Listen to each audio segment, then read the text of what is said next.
more over than we think. It's vintage Matt Jones.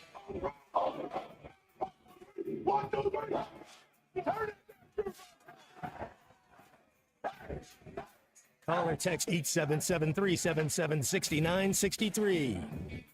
Now, here's Phil Olsen and Matt Jones.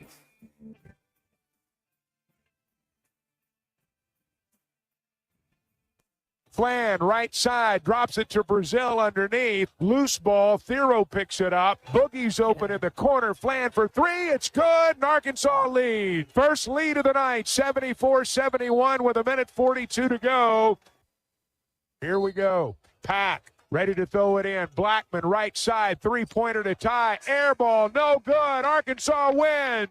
They defended the three off the inbound. Blackman caught it. He made 4 threes tonight, but that one failed to draw iron out of bounds. The shot clock expires, and the Razorbacks win a hard stopper.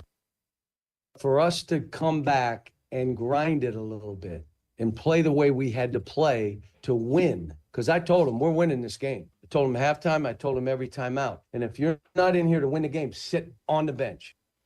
Good morning and welcome into halftime on this gloomy Wednesday across our listening audience. Great to be with you here on ESPN Arkansas and hitthatline.com. I'm Phil Elson with my partner Matt Jones. Kristen Johnston and Colton Little will be producing, and our guests today are Grant Hall in about 15 minutes and Clay Henry from Whole Hog Sports and Democrat Gazette, and of course right here on ESPN Arkansas. A win for basketball last night, 76-73. Had certainly some uneven moments. Down most of the ball game. Trailed almost 37 minutes worth, but pull it out in the end. That's all that matters. And nice win. Any win on the road, Matt Jones, is going to be a good win. Heck, I think any win is a good win. But nice to beat a team that's in a power conference on a day where the SEC dominated the ACC. Yes. Wednesday is here. Big time win, man. They smash and grab job right there. What a heist, man. They tell the two halves kind of. That first half, I mean, we were just kind of sped up a little bit, and I think 4 times we threw it to nobody. I mean, just there was nobody there. We weren't in the right spot, and then the last about 12 minutes. Watching that game, I wrote defense down 4 different times when somebody made a play that led to a hustle play or to a bucket. It was the best 12 minutes I've seen them play. I've only seen them play 3 games this year, and it is Miami. Let's be real. It's a road game, but it's Miami. Miami's probably not gonna. I mean, they're not gonna make the tournament. But the last 12 minutes, that was the best I've seen this Razorback team play all year. Yeah, it felt a little bit like seen it, done that, been there with Miami, and it was not missing very much over the first half, and Arkansas struggling to shoot. But it was good to see them get the 3-pointers going in the second half. Good to see Boogie Flan get a shot going. Nelly Davis looks like the shot's beginning to fall, and Adu's out there quite a bit longer than he was previously. It's a game where, and I still do think Adu Thero's the best player on the team, but you didn't get all that much out of him in terms of points, rebounds, and things like that. Would not have been a good loss. You know what I mean? It's exactly what you're saying. I don't think Miami is all that good of a team now, losing 5 straight. But that's not a game that you need to be losing, especially when you've lost your only other 2 games against Power 5 competition. So, yeah, I thought it was really important to knock that first win over a major conference team. So it's good to get that going. And now I also start to feel a little bit better because when I'm watching Adu in that first half, he's playing some defense. He's rebounding a little bit. You can obviously tell it's going to take some time for him to get back there, but I think he's on his way back, or at least it's hope that he's on his way back. You see Brazil out there for 19 minutes. He had some moments as well. Davis, last 2 games now, the shot's starting to fall, so maybe, Matt, they'll start rounding into form. But then again, Big Z's got this ankle thing, so just seems as you start getting some guys back, you get another one that's got an injury, though it doesn't seem to be something that should hobble him all that much. Brazil made a play late in the game that he wouldn't have made last year. Big-time play defending the alley-oop. It was real late. We had just taken the lead, and they came down and tried to throw it to that Cleveland. I mean, that dude was Sean Marion out there, just springs for days. But that was That was big time by Brazil. Then 21 has that dog in him. I mean, he's 21-3. Wagner. That's those are our dogs right there. Though we're gonna go as far as they take us. He reminded me a little bit of Marcus Smart, kinda a little Victor Oladipo. But they kept attacking the rim, didn't settle for the three. If the three's there, take it. And that's what I thought Miami did late. The last 4, 5, 6 minutes, they were taking deep threes, and Arkansas just kept attacking the rim, playing defense, attacking the rim. But 3 and 21, those dudes are some dudes. And then man, it's that was Boogie Flan. I'm glad to see him do well, and he's so little bitty. He's just a baby out there. I think in 60 days, man, he will be exponentially better. But just because he's so young. Got a good all-around game, though. Even with that size, defends fairly well, dishes, doesn't turn it over all that much, plus 11 on the court, and maybe more than anything. I mean, right now, that's the guy that you look to when you need some shots. I think we need to score the last 7 points for the Razorbacks. Quick as can be, man. Super quick. Yeah, he's got that water bug feeling for those guards who look like they're just kind of gliding on water. So you get UTSA coming up on Saturday. You get a road win against an ACC team after kind of struggling against Illinois badly, especially defensively, and I'd certainly like to see them kind of put it all together at home, which they did against Eastern Shore, but not quite sure what that means. Yeah, nice to get a win. The SEC had a dominant day yesterday, Matt. It wasn't just the fact that the SEC went 9-1 against ACC schools, and the Kentucky's the only SEC team to lose. That there is a little bit of humor in that. Even though I'm not the person to, we're seeing from a lot of the Kentucky fans to troll their program and everything. It is kind of entertaining to see that Big Blue is the only team, not just the first, the only team to lose in this SEC-ACC challenge. But the SEC did some, butt kicking, Matt. Absolute butt kicking. Tennessee over Syracuse by 26. Oklahoma over Georgia Tech by 15. A&M beats Wake by 13. Ole Miss, 23 better than Louisville. Georgia by 11 over Notre Dame. South Carolina beat BC by 22. And LSU was 10 better than Florida State. There were only 2 games yesterday in this ACC-SEC challenge where the SEC team won by less than 10 points. It was Arkansas and Mizzou, with the Tigers defeating California. So it wasn't just that the SEC was better yesterday. They were light years better yesterday. And I also think that's the exact way that the College Football Playoff Committee views things between those 2 conferences as well. So it kind of matches right now between basketball and football. Man, it was the Hogs pulled off an Italian job last night. That was for sure, man. Didn't lead till a minute 42 to go in the game. That's you gotta. I mean, they stuck with it. They fought with it. That's good. That they kept grinding and were able to figure out a way to win. It's always nice to win on the road. And as you heard, Cal, it was kind of like a grinded out sort of a victory, which. As good as the SEC appears to be this year, you're going to have to grind out some wins. Probably have to grind out a lot of them. You see Miami's ranked. So if there's 365 teams in Division I basketball right now, they rank 354 in defense. They're not a good team. Yeah. No, definitely not a good team. That's why they're athletic. They remind me of the Gators a little bit last year. They have a couple guards, a couple wings that man, they can get out and run and attack the rim. There was at least 3 dunks. And 3 on our team had that reverse jam that was pretty sick. But Cleveland, that number 0 was Sean. I mean, that dude can fly. Oh, on the putback? My goodness. Dunk? No kidding. I did enjoy Thero's baseline reverse jam. I didn't turn on SportsCenter this morning, so I didn't know where it might have ranked in top 10. But I think there were 2-3 dunks in yesterday's Razorback Hurricanes game that could have qualified. But yeah, get out of town with a win. Again, and I think you're right about that. Miami is not the same program that they were when they went to the Final Four last year. They're going to struggle a bit. They had 9 new players or 11 new players. That was the other stat that they. I mean, and so does Arkansas. But I guess that's the thing going around. I feel like you'll look at the end of the season. You know how we're looking back at Oklahoma State and being like, man, that should have been a win. That's a bad loss in terms of football, with them going 0-8 in their league, or 0-9 in their league. I think you look back on the Miami game and be like, thank goodness Arkansas won that game, when you're looking at the end of the season, you're like, well, the committee hopefully looks at a win over Miami as something you can build upon. I think it's more like, good thing we didn't lose that game, because that would be a knock in the committee's eyes. All right, again, halftime today will include all your calls and texts as we go throughout the show. You know the number. If you don't have it programmed in, 877-377-6963. Clay Henry joining us at 12 o'clock for the final 2 hours of the show. And after this break, it's Grant Hall with us on halftime, so stay with us.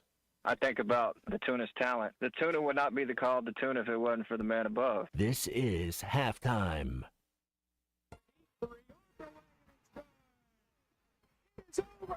Game goes over. The number one team in the country is defeated, and they are rushing the court at Budweiser Arena. They are rushing the floor at Budweiser Arena. Hey, don't do that. No. Listen to every Razorback basketball game right here on ESPN 95.3 and hitthatline.com.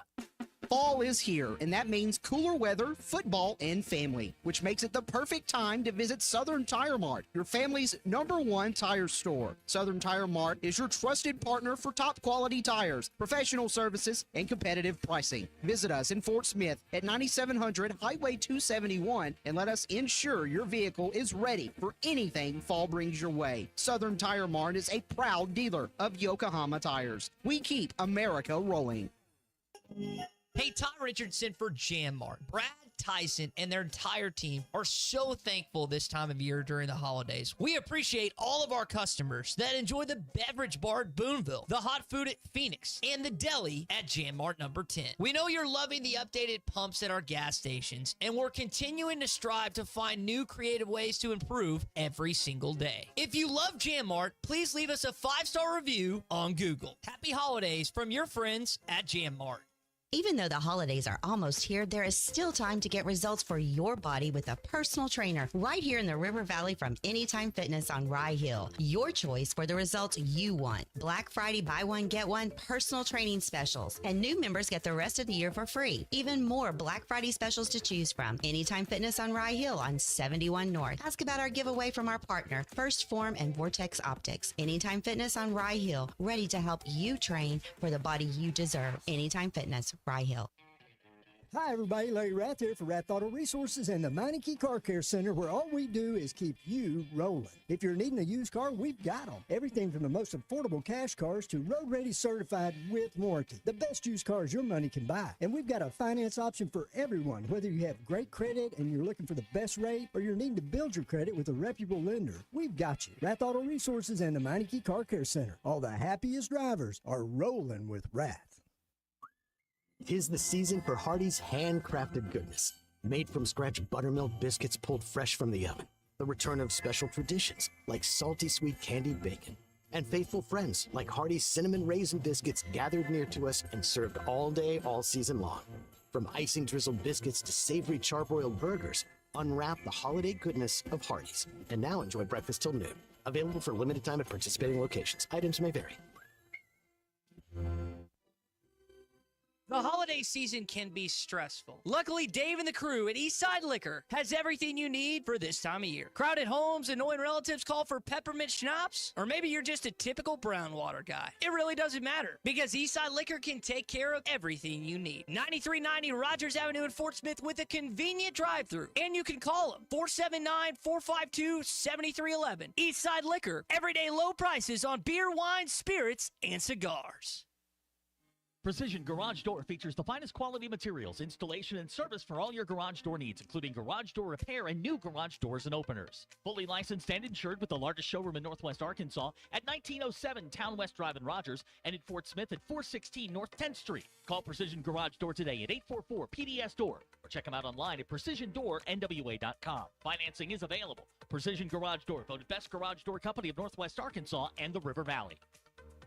Your home for every Razorback football, basketball, and baseball game. ESPN 95.3.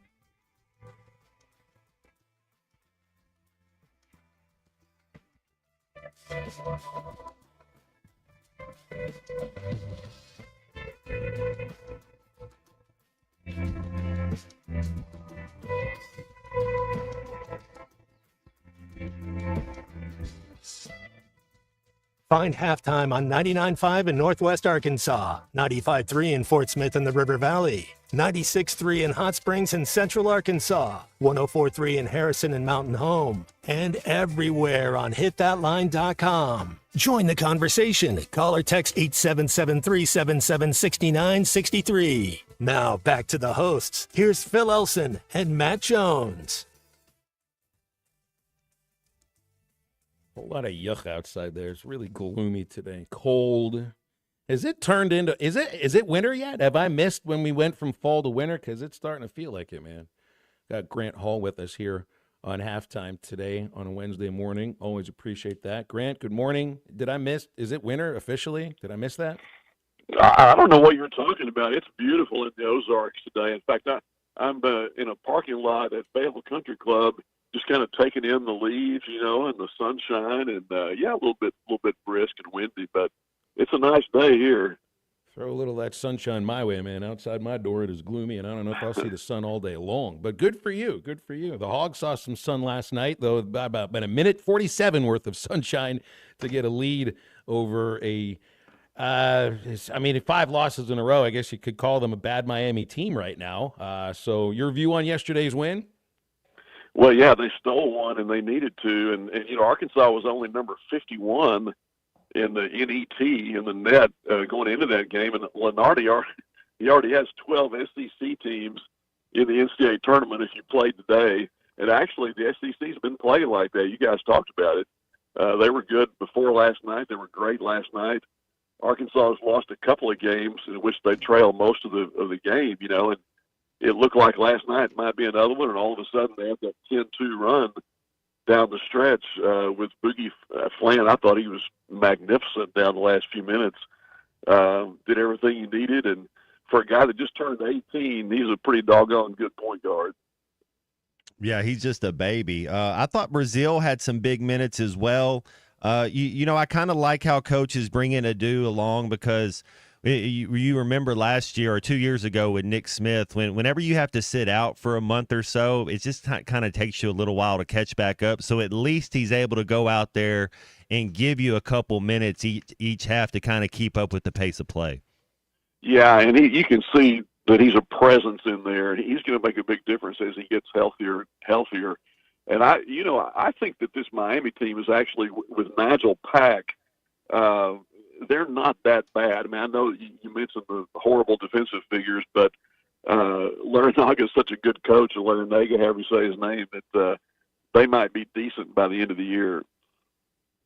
Did you hear the thing yesterday where O'Brien's talking about Cal told him that we had we practiced all week on a play that we're going to run to start the Illinois game all week long.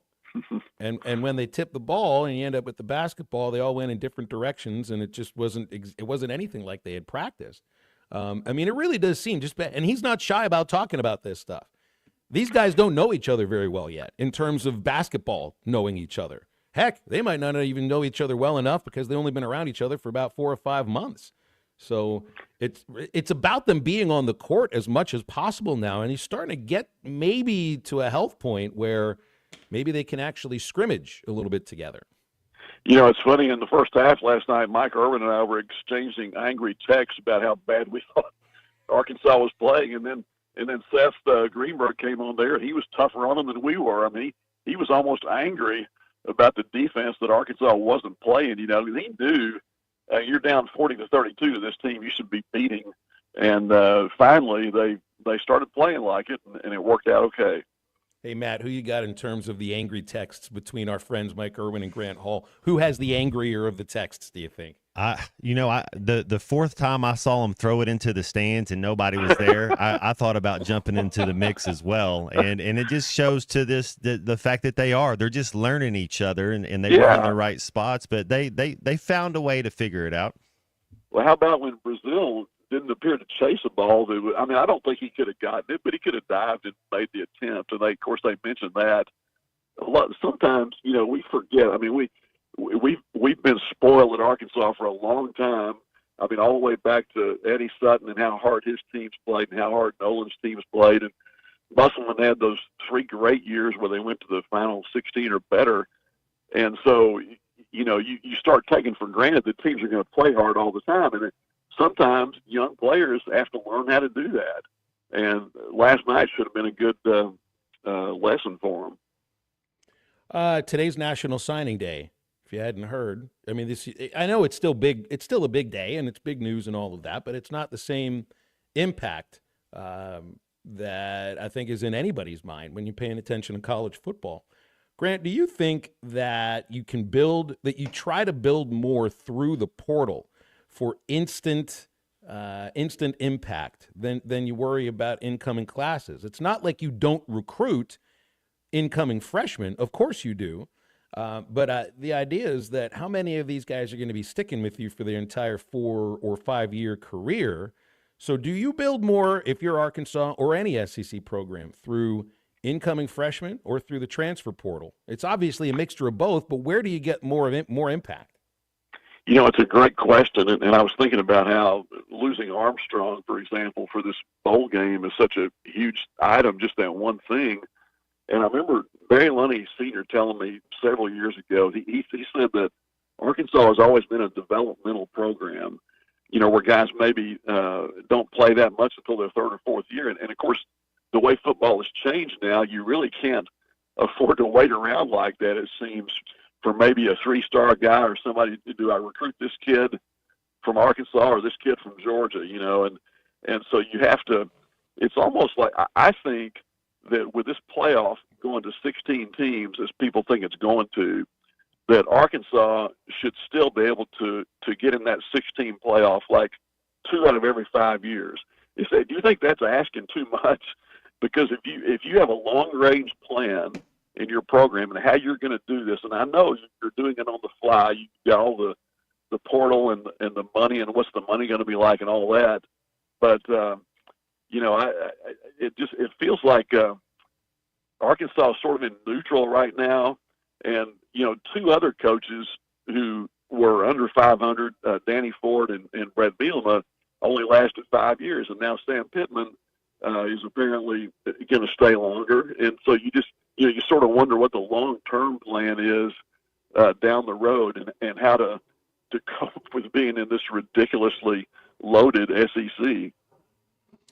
Do you have any problem with Alabama being in the playoff 12? I mean, I guess they're SMU fans this week. They don't want Clemson to win, but for all intents and purposes, Alabama's going to the playoff. Yeah, I never thought that the SEC would get fewer than 4 teams, and I really kind of thought South Carolina, based on winning, what is it, the last 6 games, is that right? That they're on this winning streak, but I understand the head-to-head thing too. So the cynic in us kind of looks at it and says, yeah, they're going to protect Alabama. And Alabama is going to add a lot to the playoff and so forth. But if you just look at the numbers, I mean, what the guy on the committee said is right. They're 3-1 compared to 0-1, I guess, for Miami against those stronger teams. So, but they said they wouldn't drop SMU below a team that's not playing. So if Clemson beats SMU, that means Clemson and SMU are both going. And so Alabama, would they be bumped back? Well, I don't know that they absolutely said they wouldn't drop them. I think they indicated that they wouldn't, but that'd be a good thing to see if that happens. You think Clemson can beat SMU? I think they can. Yes, I do think they can. But I'm really rooting for Red Lashley. Who used to be on the radio show with us a long time ago, and he's had 2 great years. It's the 2nd year in a row he's won 11, I think. My understanding of it is that they won't move teams that haven't played, against each other. They were talking about Tennessee and Indiana. They're 7-9. Tennessee will not be behind Indiana. Indiana won't be ahead of Tennessee no matter what happens. But SMU, I think, can slide out based on what Ward Manuel said yesterday. They get blown out by Clemson. I think it's that is in the committee's mind. And here, you and I, Matt, have been talking. A lot of people, Grant, have been talking about you shouldn't be penalizing anybody for playing in a championship game. But what this turns into is 3 losses in the SEC mean more than 1 in the ACC. And depending on how the ACC scheduled SMU, it's like they're crap out of luck because they didn't play any great teams in that league. They didn't play Miami. They didn't play Clemson. If they had played either one of them, maybe their resume would be different. And Lashley has been talking as if they need to win this game. I think he probably understands the position they're in. So, but I hope they can pull it off. What's your view on Bobby Petrino interviewing for this job at Charlotte? The more I think about it, I think it's like, Charlotte, really? Like, is that the place you're going to go? That's not. I understand it's a Group of 5 program, an FBS program, and it's a head coaching job, but I don't know. It's like it can't be that much different from leaving Missouri State, which is also jumping up into FBS over these next couple of years. It does make me wonder about if he is long to stay for another year at Arkansas, because that's one of the first jobs, Grant, and he's out there interviewing for it. I know he took his name out, but there'll be other jobs like that come open. Yeah, he took his name out after the defensive coordinator took his name out too. It feels to me as if Bobby's trying to get their attention a little bit. Someone said he asked for a raise and they needed to commit that money to NIL and so forth. And, Bobby could point and say, look, we were the number 13 team in the country in offense this year with everything that went on. And so, whether he still burns to be a head coach again, we've been hearing all year that he really loves it here and that he actually sort of enjoys not having to deal with defense and stuff like that. Maybe this is going to be the end of it. I think the salary was about the same, right? $1.5 million. And he probably could have wedged him up a little bit higher than that if he'd gotten that job. But it feels to me, with as many jobs that are open or going to be open, he could probably go higher than Charlotte maybe. So this may not be the end of it, but I hope it is. And because I would like to see Taylor Green stay here too. Yeah, I kind of feel like they're hand in hand. If he leaves, they might go somewhere together. Hey, real quick, Georgia, Texas, Penn State, Oregon. Who do you got in both those games, and how much do they really matter? I know it's a trophy game, it's a hang the banner game, but they're going on for bigger things. You think Texas can hold off Georgia in the rematch, and then can Jimmy Franklin finally win a big game? I think Georgia, Texas. Kirby Smart put a whole lot into that first game, and they won it decisively. And I kind of think it's going to be hard to beat Texas twice. Texas has 6 receivers, about as good as anybody else has 1 or 2. I would go with Texas, and then I think I would go with Penn State also, just because I'm not that sure about Oregon and their schedule. But that one could go either way. You asked me, so I'll take Penn State in Texas. Grant, we'll leave it there. Always appreciate you hopping on these Wednesdays. Thank you very much. We'll see you next week. Okay, guys. See you. Thanks, Grant. Grant Hall, always appreciate him joining us on these Wednesdays. That would be a new number 1 overall seed, Phil. That means Oregon. If Penn State beat Oregon, maybe Texas would be the number 1. So all the matchups, all the bowl matchups would change. 877-377-6963 if you want to hit on any of that. It is Wednesday, so it's Nacho Average Wednesday at Joe's Grill and Cantina in Fort Smith, right across from Harps on 74th Street. $1 off all nachos. That includes the new 3-cheese carnita nachos. Also get $1 off all beers, draft, or bottles. Head over there to watch College Football Championship Saturdays. There'll be half-price apps, half-price taps, $2 Busch Light drafts as well. Joe's Grill and Cantina online at joesfortsmith.com. Back with more halftime after a quick break. I'll eat liver, raw liver, if we win this game Saturday. This is halftime.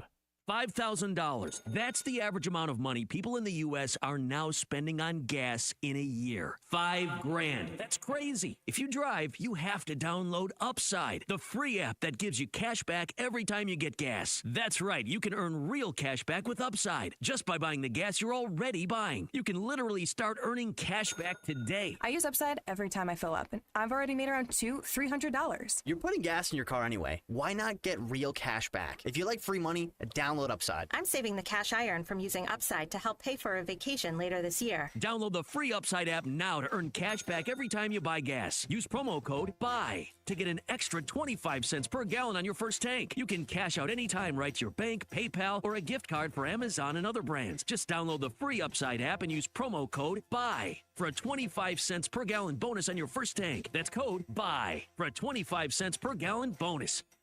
You're listening to Halftime Live from the Crabtree RV Center studios. Crabtree RV Center, where RVing is life. Hey, it's Ty Richardson, and we are live at Lily's Sandwich Shop in the Bakery District. On ESPN Arkansas, download the brand new Hit That Line Now app in the Apple and Google Play stores. ESPN Arkansas, more than just radio stations. Tommy Kraft here. When it came time for new gates and some fence repairs at my home, the Fence Man was my first call. The Fence Man does it all, from large commercial jobs to small residential repairs. Wood privacy fence, vinyl fence, commercial or residential chain link, even custom wrought iron fencing. 479-782-3936. 18 months, same as cash financing with approved credit is now available. If it involves fencing, the Fence Man does it. The Fence Man. He ain't afraid of no work. 479-782-3936. A dandy white perch. Big old slab. C'est bon, sacalé. One beautiful crappie. It's a paper mouse. Some serious crappie. Nice speck. We got trophies. They might go by different names, but all prefer the same thing. Bobby Garland, America's favorite white perch, slab, sockeye, papermouth, crappie, speck, crappie baits. I call it dinner. BetOnline continues to be the world's most trusted betting platform and your number one source for online betting. From the earliest odds to in-game live betting, BetOnline provides you with all the action and the ability to watch the games as they happen. With the largest selection of odds on everything from football, the NBA, and college basketball, NHL to UFC. Head to BetOnline today and don't forget to use the promo code BELIEVE for your welcome bonus on your first deposit. BetOnline, the game starts here.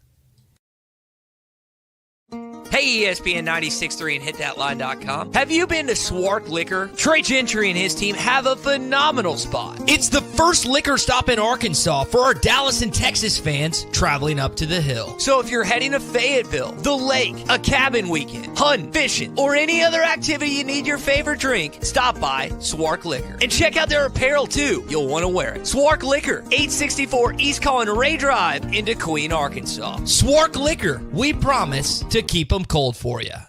Hey everybody, this is Tyson Van. Dad, tell everyone about your job at Mike Jr.'s Mobile Wash. Power washing, son. I've been working in the business for over 15 years, all over the River Valley and Northwest Arkansas, residential or commercial. At Mike Jr.'s Mobile Wash, our cleaning services include exterior home, fence, driveways, walkways, gutters, pool deck cleansing, and more. Call my dad at 479-763-5561. Mike Jr.'s Mobile Wash. One call cleans it all. On ESPN Arkansas, download the brand. For the win. Your home for every Razorback football, basketball, and baseball game. ESPN 95.3.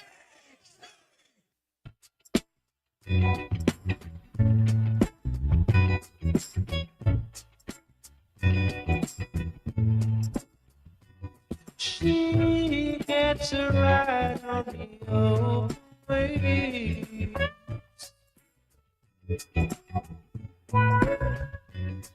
She gets a ride on the old way.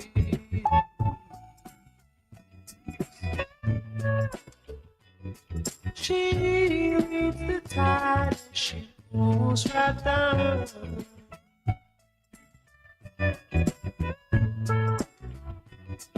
Prepare to swim, prepare to drown. You're listening to Halftime with Phil Elson and Matt Jones. Want to jump in the conversation? Call or text 877-377-6963. Now, here's Phil Elson and Matt Jones. In our last, by the way, I need to at least say this. Sam Pittman's surgery went well yesterday. He was released, and he is working on recruiting right now in the Smith Center of football offices. So the narrative of the head coach not being able to help run the team or the program or recruit because of having hip surgery 3 days after the season ended is exactly that, just a narrative, and it's one that wasn't true. So he's in there now and probably talking with some of these kids that are signing today. So they're coming in. By the way, we have Danny West coming on with us tomorrow from 24/7 Sports, hogsports.com. So we'll get his thoughts on the signing class. And also, it's not just the signing class. It's got to be the signing class out of the transfer portal to start next week. That makes a bigger impact in my mind, just because, if I'm pull out my numbers here from the football team this year. Now, admittedly, there were places you needed to upgrade, but your leading rusher, your top 2 leading rushers, which includes your quarterback, your top receiver, your top 3 receivers, not in terms of tight end, not in terms of running back, your quarterback, your top tackler, all came in out of the transfer portal. And look, it's also worth saying, Cam Ball, one of the best defenders on the team this year and is coming back, he was a signee at Arkansas. But looking at TJ Metcalf, 4th leading tackler on the team, a signee at Arkansas. Brad Spence, 5th leading tackler, signee at Arkansas. Jaden Johnson as well, a signee at Arkansas. But I just wonder, is the portal the thing where you plug holes? Or, Matt, do you think that's where you can actually build things? Because that's where most of the impact seems to be coming from. Yeah, it's hard to play in the SEC as a true freshman, even a redshirt freshman. So I think that's what the portal's done. Is it's the signees, your high school guys, you still need them, but you're developing on them. They're not you're able to go get a kid that's 22 instead of a kid that's 18. It's just hard. It's hard for freshmen to get on the field. I think it's even harder now than it's ever been with the portal. I don't remember seeing a lot of freshmen make plays this year. I think Braylon Russell made plays one game and then got hurt. I don't remember seeing a lot of freshmen. So I don't expect that to be it's tough. It's going to be tougher with the portal because you can go get older kids. It's going to be tough for freshmen to play. Well, it's also in terms of this kid. I can't remember his name because I don't have my notes about him, but the kid who was a 3-star commitment to Arkansas and flips to Memphis. That was weird. Well, sure, it's weird, but I also think, how is he going? When is the impact going to come from this defensive lineman who decides to go to Memphis? He'll have a much easier chance, I would think, to break through and get playing time at Memphis than at Arkansas. If you just think of some of the talented young players who have come to Arkansas and how difficult it's been for them to crack the lineup, even on the defensive line. Charlie Collins, Quincy Rhodes Jr. I think he's kind of broken through near the end of the second half of the season. He got a lot more playing time this year than last year. But that's just not a position where I feel like anybody's going to show up and really make an impact. It takes a couple years, I think, maybe to get your body right and to know what it is you're getting into. So maybe it's also position by position. Just look at some of the freshmen who made impacts in quarterback and receiver this year. Yeah. Receiver, running back, some of the skill positions, because you either got speed or you don't. A safety, cornerback, some of those positions, but definitely running back and receiver. I think a tight end. I think you can go out there. I like that number 40 from Oklahoma State. Luke Hawes was a stud as a tight end as a freshman. So there are some positions you can go out there and get. But, I think on the offensive and defensive line, it's tough to find an 18-year-old kid that can play in the SEC. I mean, it's not saying that it can't happen because it can, but there's not a lot of them out there. Yeah, it's just some positions it takes a little bit longer to develop. And I think anybody on the line of scrimmage is going to be in that position. It's certainly something to bring up with Clay Henry when we get to it.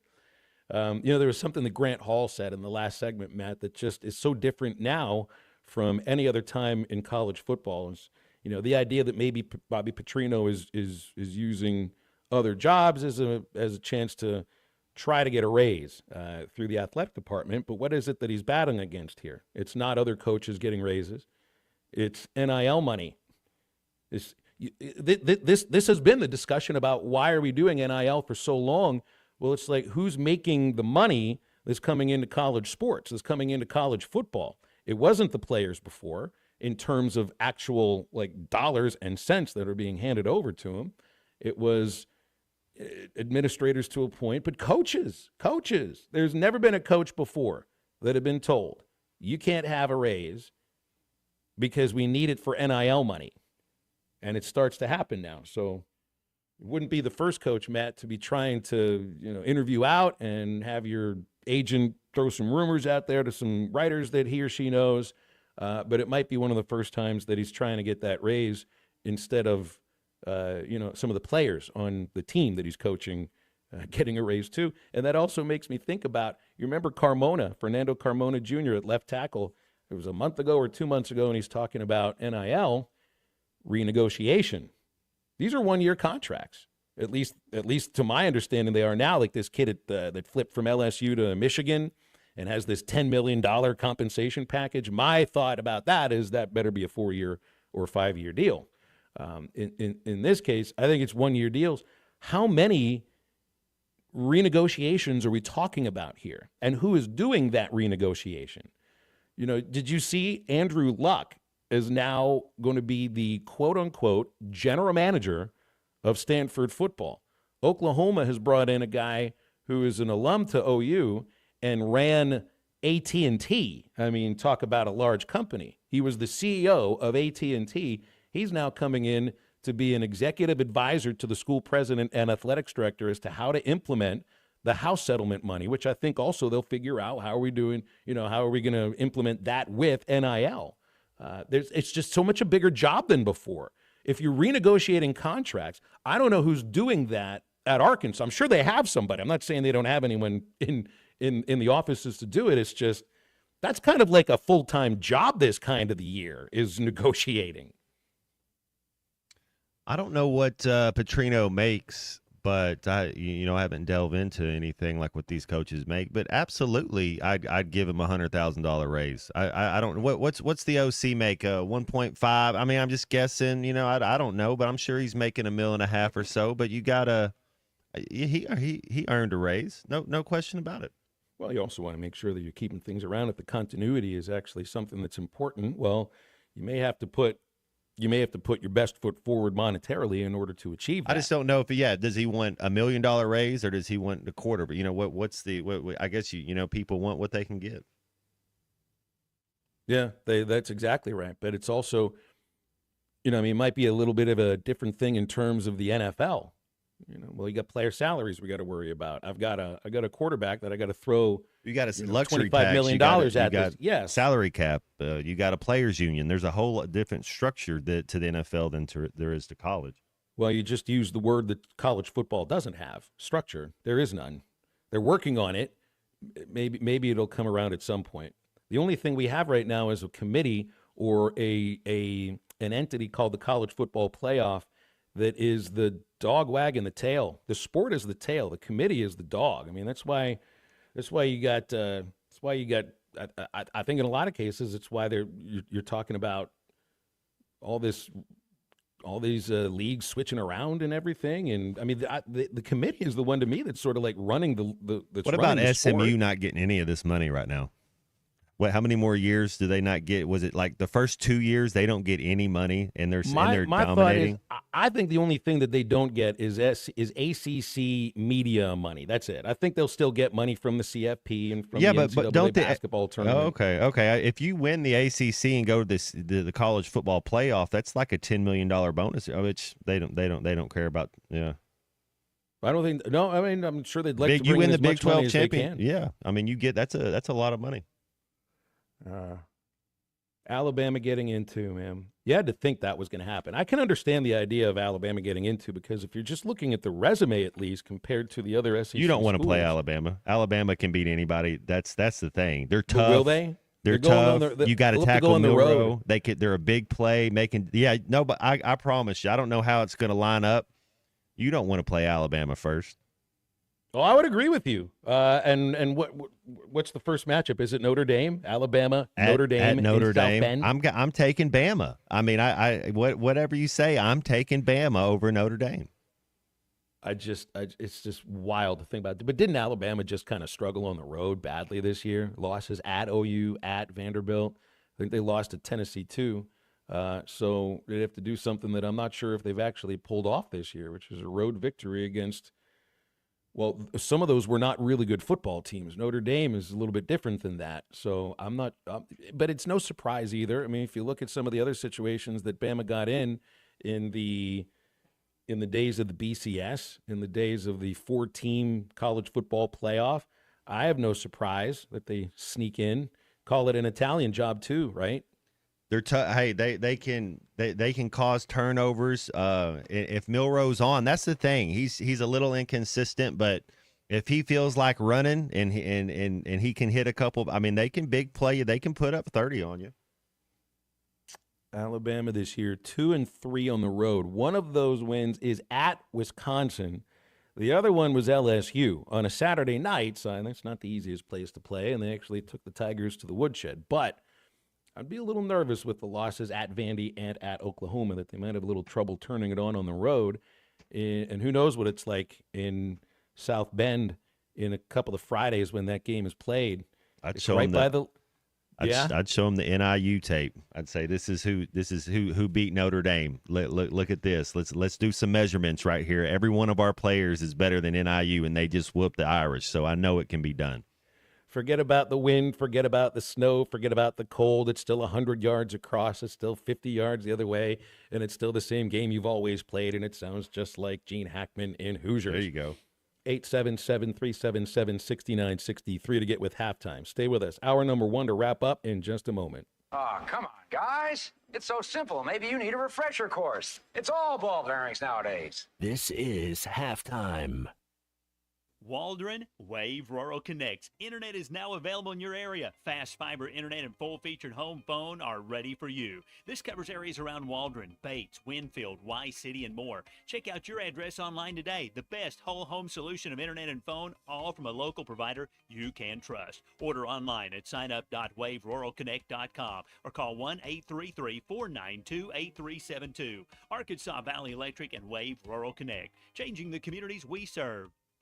When you need tough and paint just isn't enough, check out River City Coatings in Van Buren. When it comes to your metals, paint can peel and crack over time. Whether it's your patio furniture, rims or trims on your automobile, or heavy equipment, no one has time for a redo. Powder coating provides the toughness you need. Preserve your investment with powder coating from River City Coatings. River City Coatings, certified John Deere, Caterpillar, ISO 9001, Packer, and UL provider of tough. River City Coatings, 471-7675 or online at rivercitycoatings.com.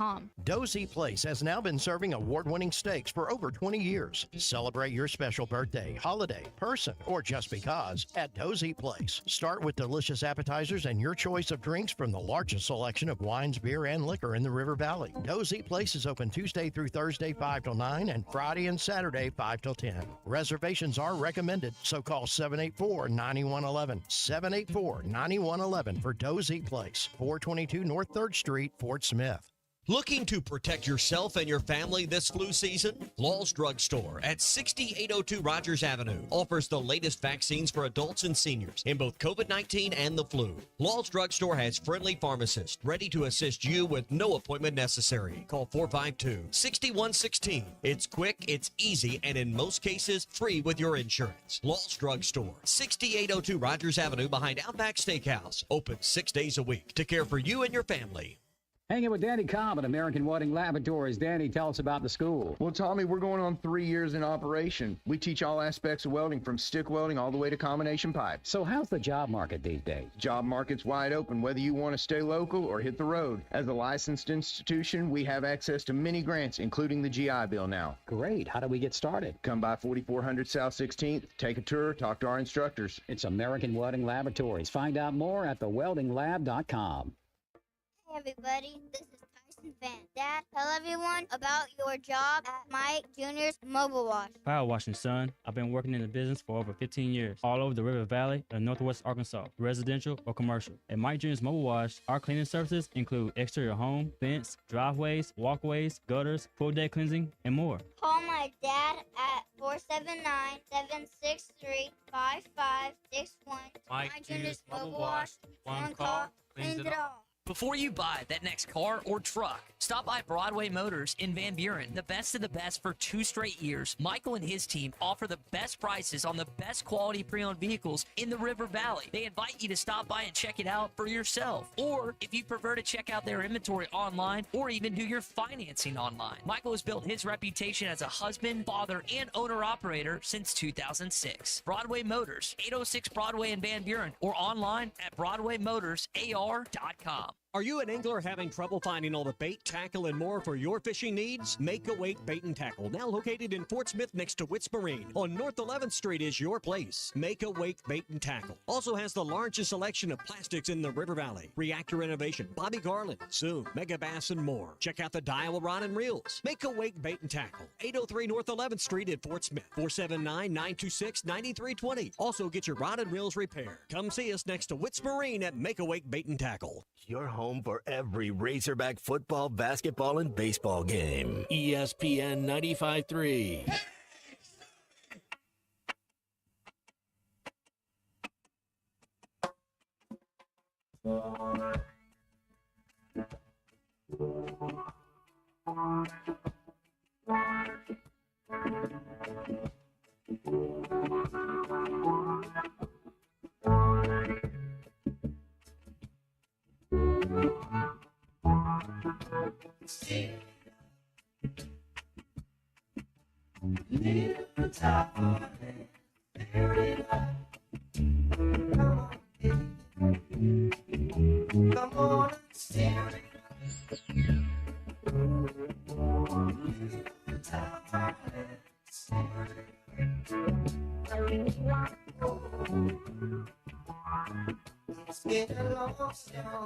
Welcome back into Halftime Live from the Crabtree RV Studios. Crabtree RV Center in Alma, where we make your dreams come true.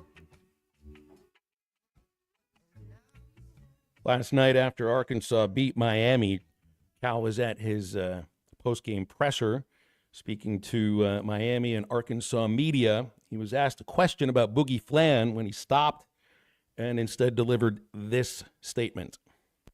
Can I say one thing first? One of our beat writers, Bob Holt, I've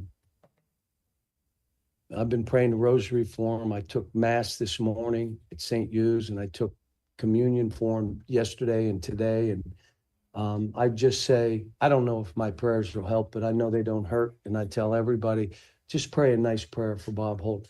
One of the good guys in this profession. Literally, you think about a good man, that's who he is. So it's a sad day for all Arkansas fans and in our state. I know for many of you, that might be the first time you have heard that Bob Holt needs your prayers right now. And it's something I meant to bring up earlier in the show, but I really just couldn't wrap my mind around it. I know his family has asked for discretion about the matter, so we just need you to know that Bob Holt, who is somebody that, if you listen to this show and you've listened for these last 6 years, he's one of the 2 people that's come on the show since it started. Of course, covered Arkansas athletics going back since 1981. I don't think I know anybody that is more respected, beloved than Bob Holt is. And right now he's fighting for his life. And if you are somebody who believes in God, we will ask for you to offer up some prayers for our friend. If you're not, just, try to bring some positive thoughts out for him. And Matt, I know Bob's somebody that you've gotten to know a little bit here on the show, but of course he covered you throughout your entire career as well. One of the first interviews I ever did up there, I was probably 17, 18 years old. Yeah, I was with Bob Holt. Man, he's one. I know he went to Columbia, Missouri for college, but it's like he's one of Arkansans. He's Arkansas's own. I had a chance to stop and talk with Bob in the press box at Missouri's football stadium during halftime, and he was right there in his element. I mean, really in his element. I don't know anybody who was just absolutely perfect at what he's done for a living, and it's not the easiest position to have so much to engender so much respect from people on both sides, and not even both sides, the three sides of it. Those people who you view as colleagues and the competition that goes along with being colleagues in sports media, to the writers, to the readers, and basically the consumers of what Bob has done for his entire life for a living. The respect, obvious. You've been reading him for all these years, and the athletes, as you hear from Matt, I mean, he was authentic. I know a lot of athletes who don't trust media members, and they have their reasons. I don't think anybody viewed Bob Holt that way, ever. And, of course, he's usually on with us on Thursdays.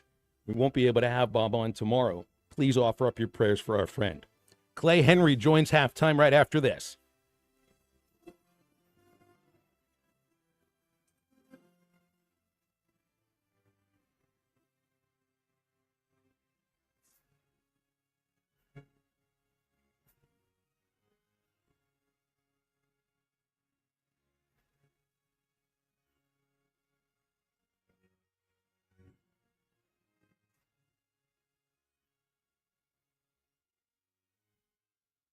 Tommy Kraft here. When it came time for new gates and some fence repairs at my home, the Fence Man was my first call. The Fence Man does it all, from large commercial jobs to small residential repairs. Wood privacy fence, vinyl fence, commercial or residential chain link, even custom wrought iron fencing. 479-782-3936. 18 months, same as cash financing with approved credit is now available. If it involves fencing, the Fence Man does it. The Fence Man. He ain't afraid of no work. 479-782-3936. In the communities we serve, we know your energy is best spent on the things you enjoy. That's why we're helping you save your energy with natural gas. More efficient than other energy sources, save your energy for cheering on the Hogs. Be tailgate ready with your natural gas-powered outdoor grill. Enjoy fast, cozy comfort from your natural gas fireplace when ball games get chilly. At AOG, we know your Razorback pride runs deep. Ours does too, and so does our commitment to caring for the communities we serve with Always On Energy. Visit AOGC.com. Presented by Sharp Equipment. The merger of two good companies brings together strengths to make one great company. Regerson is now Sharp Equipment. Even though it will no longer have Joe, Jesse, or Sheila as they go off on another adventure, the foundation they have laid is now a strong asset along with Sharp Equipment to complement its offerings to their great customers. Sharp Equipment would like to thank the Taylors and look forward to continuing to serve the River Valley and beyond. Stop in at 5608 Wheeler Avenue and see what all Sharp Equipment has to offer.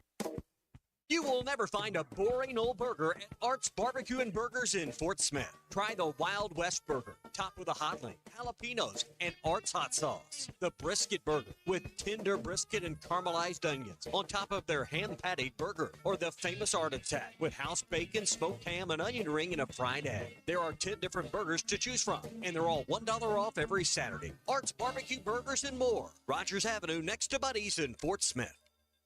Finding your joy in cycling is the main goal at Champion Cycling. Champion Cycling takes pride in helping you find the right bike. Whether it's a road bike, mountain bike, or just a bike for leisure, Champion Cycling has a great selection of bikes, including brands like Specialized Surly and Salsa. Need service or repair? The friendly, professionally trained technicians will assess your bike's needs and provide you with a free, no-obligation estimate. Find your joy in cycling at Champion Cycling, 5500 Mazur Road in Fort Smith. ESPN Arkansas weather.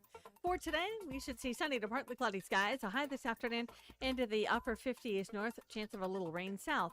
Highs in the low 50s. Clear. Overnight lows in the low to mid 30s overnight. And it looks like we'll see sunshine highs in the upper 30s north, upper 40s south.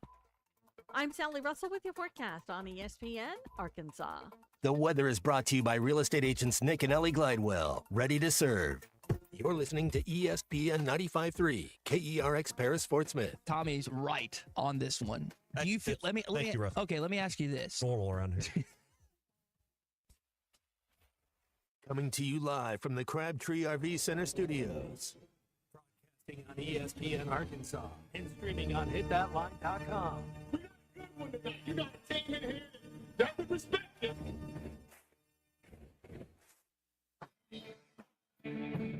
Ask me if I'm all right. Why can't they dominate? And we not doing it. We're going to go get one and celebrate on somebody else's field. Matt Jones, man, take it to the house. And the dunk. Both said you had very motivational words at halftime. It's halftime with Bill Olson and Matt Jones. From the bottom of my toes to the top of my head.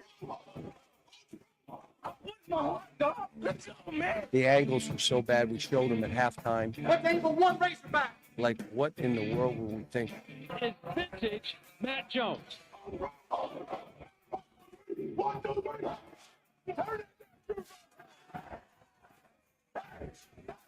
Call or text 877-377-6963. Now, here's Phil Olson and Matt Jones.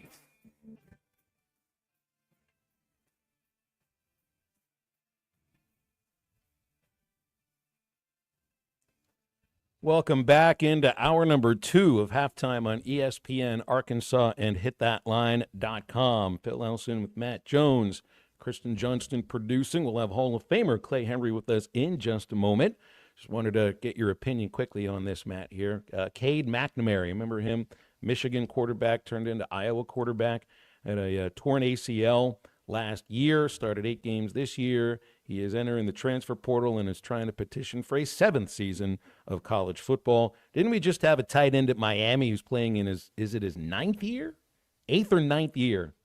And now McNamara wants a 7th year, entering the transfer portal. So looks like he's trying for a 3rd school and 7 years of college football. We're all Bluto now. We are all John Belushi from Animal House. They call those guys doctors. That's right. What about the UNLV kid that quit on his team? Has anybody picked him up yet? I'm kind of wondering about his what's going on with him. I'll have to check on. I think it was Matthew Sluka. I think that was his name.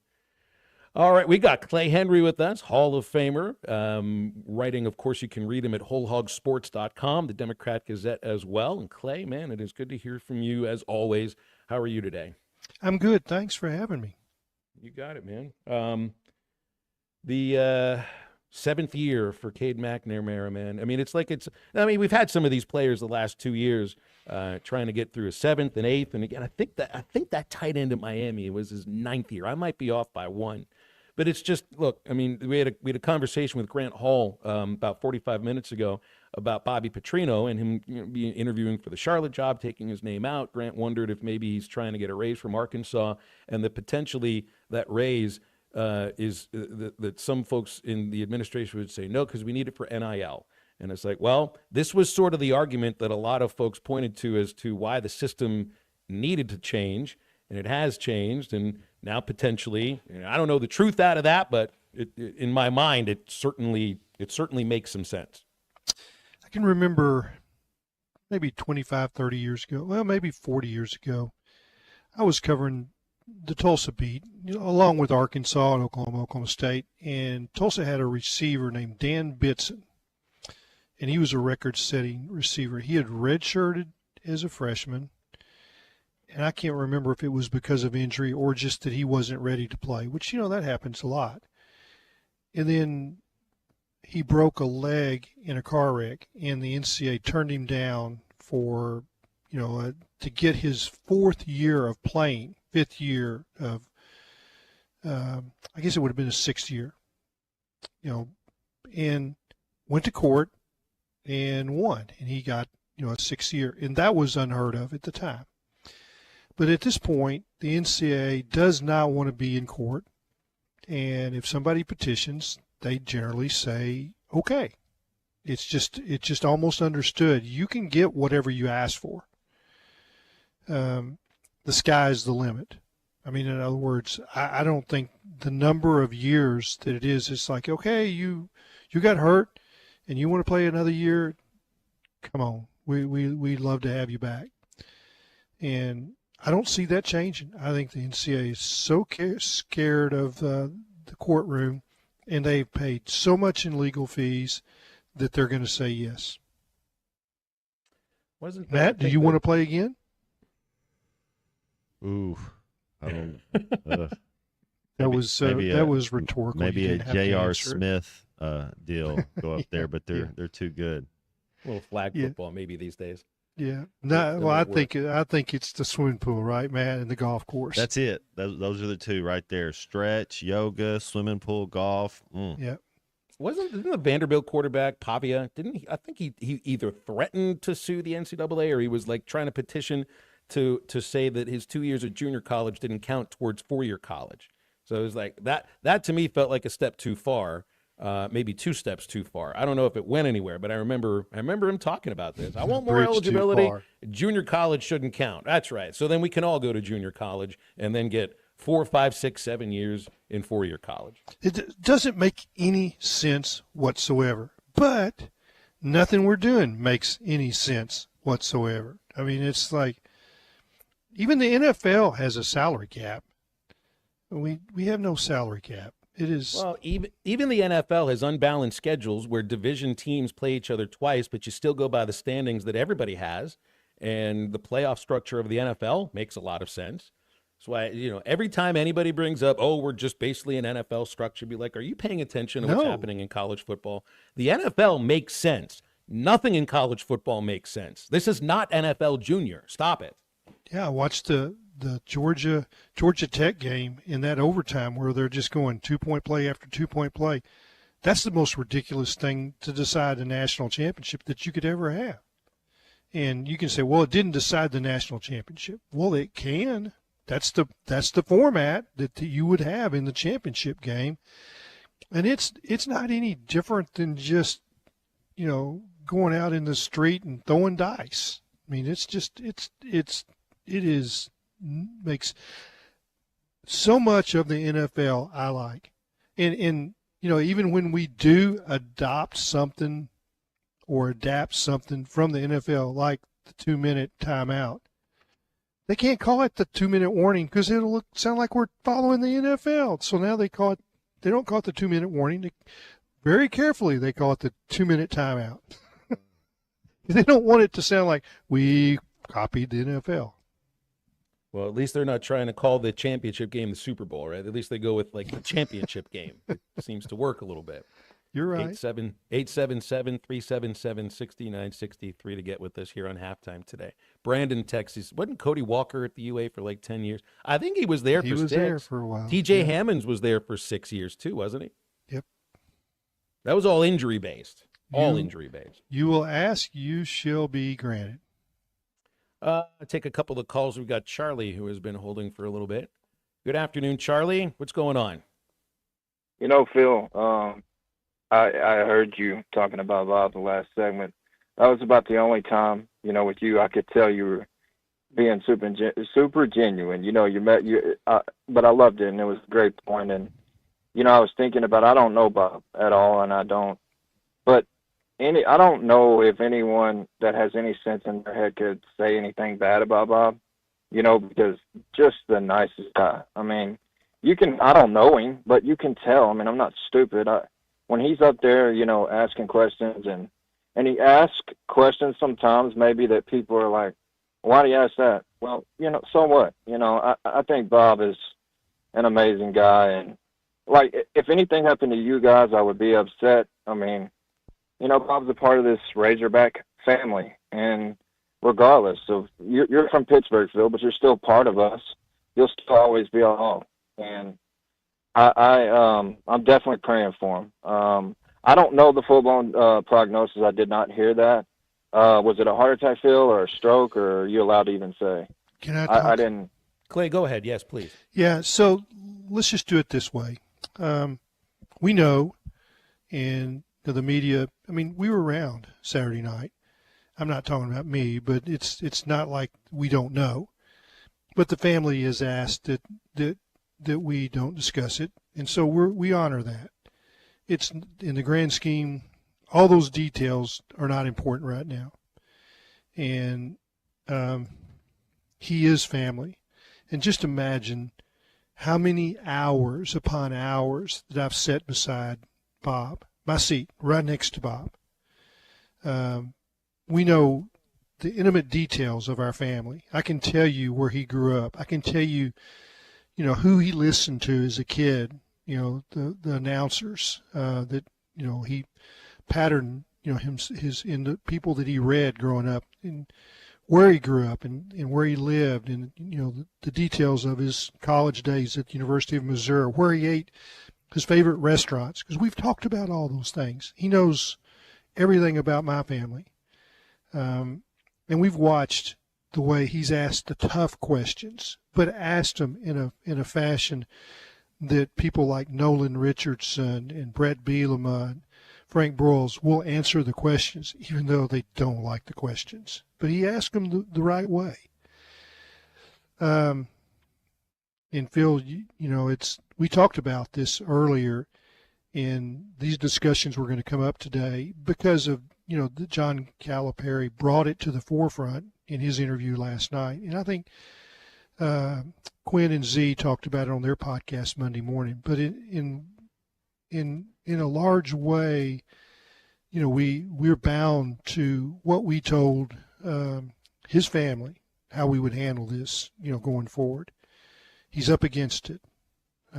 He collapsed coming back from the interview room Saturday night at the game. Was taken to across the road at the University of Missouri Hospital, which is really good for what they're dealing with.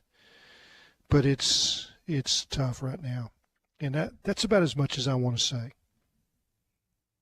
100%, I respect it, and definitely prayers for his family, all the Razorback family in general. Man, it's tough to hear. But I was, and it also, Charlie, I think it's, people who've been reading him since 1981. You feel like you kind of know him, and to the people who do know him, like Clay, like Matt, like me, and to our listeners who've been. I feel it's been a treat to have Bob on this show for these last 6 years, and it's just like I'll want to text him tomorrow saying, are we good for whatever time works? And I can't send that text tomorrow, so it leaves for now something that feels a little bit empty inside of me, and I think inside of a lot of others, but. Life and death, I guess. And I'm not going to say anything else about it, but it's just I can't get my mind off of him right now. Yeah, and it's a fair question. It's we're out here in the media. We ask the questions, and we ask fair questions. And the question Charlie asked, that's a fair question. And just as the coach can say, we're not going to comment on that. We're in a rare position in the media where we're not going to comment on that, and that's not our nature. That's we want to get it all out there, but in this case, that's the appropriate answer. Yeah, Charlie, I appreciate you bringing that up too. It's why I brought it up in the last segment. I wanted to get Clay's thoughts on that, and a lot of our listeners, whatever it is you think about it, we want your thoughts. We can't answer questions about what's happening or anything, but if anybody's got something you want to say about Bob Holt, 877-377-6963, and this would be a good place to at least talk about him in the ways that we know him, and the way that I think some of the subjects that he covered knew him as well. It's Coach Calipari knew him really well before he got to Arkansas, because it's all those weekly interview sessions where Bob was there every time and would ask the questions, and you would hear sometimes just a give and take, talking about different things that didn't have anything to do with Kentucky basketball, because they could carry on a conversation, or it SEC media days where you rub shoulders with the coaches and they get to know you, in a way that even readers don't, because there is behind the scenes, there's, what do you call it, elevator time or whatever, and they know him. And when John says, Coach Cal says, he's one of the good guys in the profession, it's true. It is true. He's not going to say that about everybody. He's probably no, not going to he's say not. that about like 5% but of the media out there too. And for him to go on that platform after the game and to speak about, how he'd handled, the intimate details of his prayer, it resonated with me. And, it humanizes John too. But yeah, I mean, sitting in the press box, for 4 hours, over and over and over, baseball, basketball, whatever, watching him work. And the other thing about him is that he took on projects, like you're in a room with workers, on a staff, and he goes around, hey, somebody needs to do this. Bob's always the guy, I'll do that. Never, my plate's full. His plate was full, but he would take on every assignment and give it, 100%. I can't tell you how many obits he's written. A sports figure dies, with the Razorbacks. He's the guy writing the obit. I mean, you can go back and look. Those are tough to write, but he poured into them, and that's what Bob was. Words I think of when I think of Bob, I think of the word genuine. I think of the word pure. And I'm not being corny about this. Like, I think Bob Holt is exactly the definition of those two things. And it's tough to be that. And he's the genuine article. 877-377-6963 if you want to hit on that or anything else on halftime. We've got Clay Henry. We got Matt Jones, C. Burger Movie Unit in the studio as well. And we'll have more halftime right after this. This is halftime. We'd like our program to reflect our state, the great state of Arkansas. Loyal, tough, hardworking. One of our goals every year is to make the state of Arkansas proud of the football team. In my office is a sign that says you're not coming to play for the University of Arkansas. You're coming to play for the state of Arkansas. Listen to every Razorback football game this season right here on ESPN 95.3 and hitthatline.com. Christmas shopping is easy at Jelco Outdoors with so many great gift ideas for those on your shopping list. Save 25% off all Yeti and Yukon Outfitter ice chests, coolers, tumblers, and cups. A large selection of the footwear and clothing for work to the woods, archery, hunting. On ESPN Arkansas, download the brand new Hit That Line Now app in the Apple and Google Play stores. ESPN Arkansas, more than just radio stations. Tommy Kraft here. When it came time for new gates and some fence repairs at my home, the Fence Man was my first call. The Fence Man does it all, from large commercial jobs to small residential repairs. Wood privacy fence, vinyl fence, commercial or residential chain link, even custom wrought iron fencing. 479-782-3936. 18 months, same as cash financing with approved credit is now available. If it involves fencing, the Fence Man does it. The Fence Man. He ain't afraid of no work. 479-782-3936. It's a dandy white perch. Big old slab. C'est bon, sacale. One beautiful crappie. It's a paper mouth. Some serious crappie. Nice speck. We got crappies. They might go by different names, but all prefer the same thing. Bobby Garland, America's favorite white perch, slab, sockeye, papermouth, crappie, speck, crappie baits. I call it dinner. BetOnline continues to be the world's most trusted betting platform and your number one source for online betting. From the earliest odds to in-game live betting, BetOnline provides you with all the action and the ability to watch the games as they happen. With the largest selection of odds on everything from football, the NBA, and college basketball, NHL to UFC. Head to BetOnline today and don't forget to use the promo code BELIEVE for your welcome bonus on your first deposit. BetOnline, the game starts here. Hey, ESPN 96.3 and hitthatline.com. Have you been to Swark Liquor? Trey Gentry and his team have a phenomenal spot. It's the first liquor stop in Arkansas for our Dallas and Texas fans traveling up to the hill. So if you're heading to Fayetteville, the lake, a cabin weekend, hunting, fishing, or any other activity you need your favorite drink, stop by Swark Liquor. And check out their apparel too. You'll want to wear it. Swark Liquor, 864 East Collin Ray Drive in Queen, Arkansas. Swark Liquor, we promise to keep them cold for you.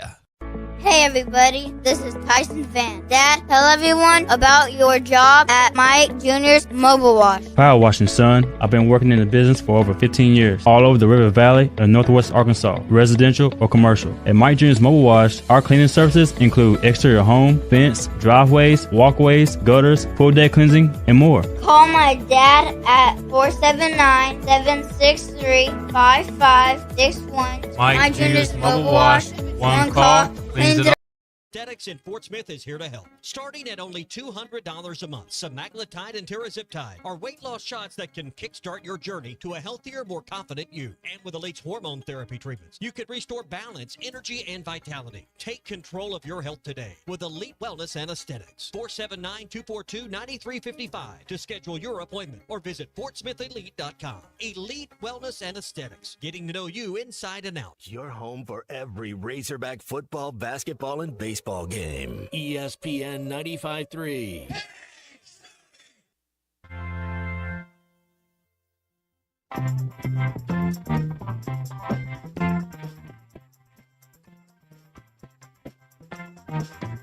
After midnight, we don't let it all hang down. After midnight, we don't chug along and shout.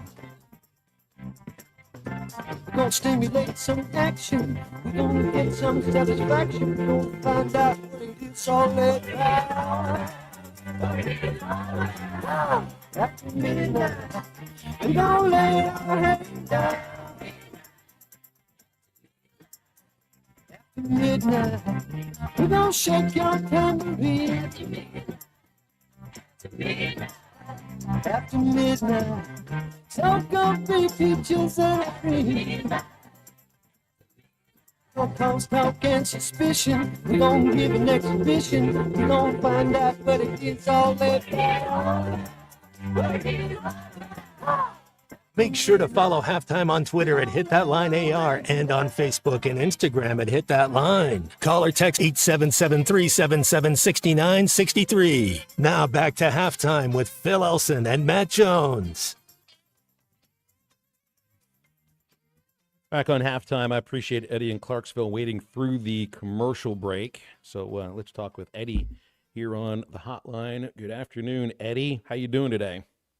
Man, I'm doing great. Thank you, sir, for taking my call. I'd just like to add, you've heard me say this before. Certainly I've been blessed. I'll just sell it next year, or January 28th, I'll be 60 years old. I've been aboard the Hall train for 53 years. Just think about that. 53 years, and I've got to see people associated with our program. Bob's one of them, and you're exactly right. He's sincere and genuine. People like Oral Henry, Clay's dad, in the 70s and 80s. Frank Broyles. These were people I like to refer to as good shepherds of our program. And what do good shepherds do? Well, they protect, they add insight into our programs, and, certainly very, very saddened. But let me say this, as being a fan, there's a fire that burns in me, just like when I was 7 years old. My first game in Little Rock, Arkansas against Texas, it still burns in me today. I don't want to carry on today, but I'm saying this, the flame still burns, and it must burn in our program. It must burn in our especially in our football program. It must never go out, and who is the most important flame in our fan base? It's just a fan itself. Always be passionate. If I die tomorrow, always, keep that flame burning. And we must keep it burning in our institution. We must keep it burning by our athletic director. And, sometimes I think, average life expectancy, sir, is what, 78, 79. I'll be 60. And sometimes, if I look over the decades, I thought we should have won at least a share of the national championship in 1978 under Lou Holtz. And, we've had some 10 and 11 win seasons here and there, but I have a dream. And that dream must never die in our fan base and our program. Under the new landscape of college football, if you get 9, 10 wins, you're going to be competing for a national championship. And so I think that's attainable under the right leadership. And so thank you for taking my call today. God bless this fan base. God bless our program. And congratulations to this young basketball team for showing a recipe of tenacity last night. Thank you again for taking my call. Eddie, thank you for listening to this show. 877-377-6963. Always good to hear from you, Eduardo. His flame will never go out. I think so. I think that is about as eternal of a flame as you can find. Yep. I don't know where I was gonna head off with it next. My head's a little bit I'm a little bit of a fog today with I get it. Trying to talk about Bob, and I think that's kind of affected me a little today. Yeah, it's I think that what we ought to do is just focus on the fun nature of that basketball game last night, because there hadn't been much fun of late. And, I mean, you go back to the Tennessee game, that was an awful lot of fun. But to see them in that comeback, and I don't know how many people listened to the complete interview with John Calipari after the game, but it was really good, revealing. I think he's good after games. And he's honest. He breaks down things, and, you might ask a question, but he just kind of goes off on what he thinks that you need to know about the team. And there's a lot of insight. We've wondered what's wrong with this team. And I think he spelled it out, is that they just hadn't been able to scrimmage and practice. And that's when you teach. And you detailed it that they had worked on some things as a walkthrough, not scrimmaging, of the plays that they wanted to run against Illinois. And they went out on the court in the first 3 or 4 minutes. They didn't even have any semblance of that.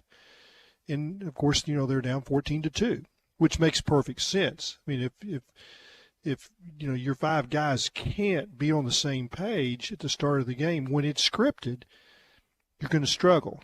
And then they scrimmaged. They've got all their guys back. They finally – it's Brazil's healthy enough to scrimmage. Dew's healthy enough to scrimmage. Obviously John L. Davis is healthy again. Able, his wrist not bothering him, where he can actually practice for.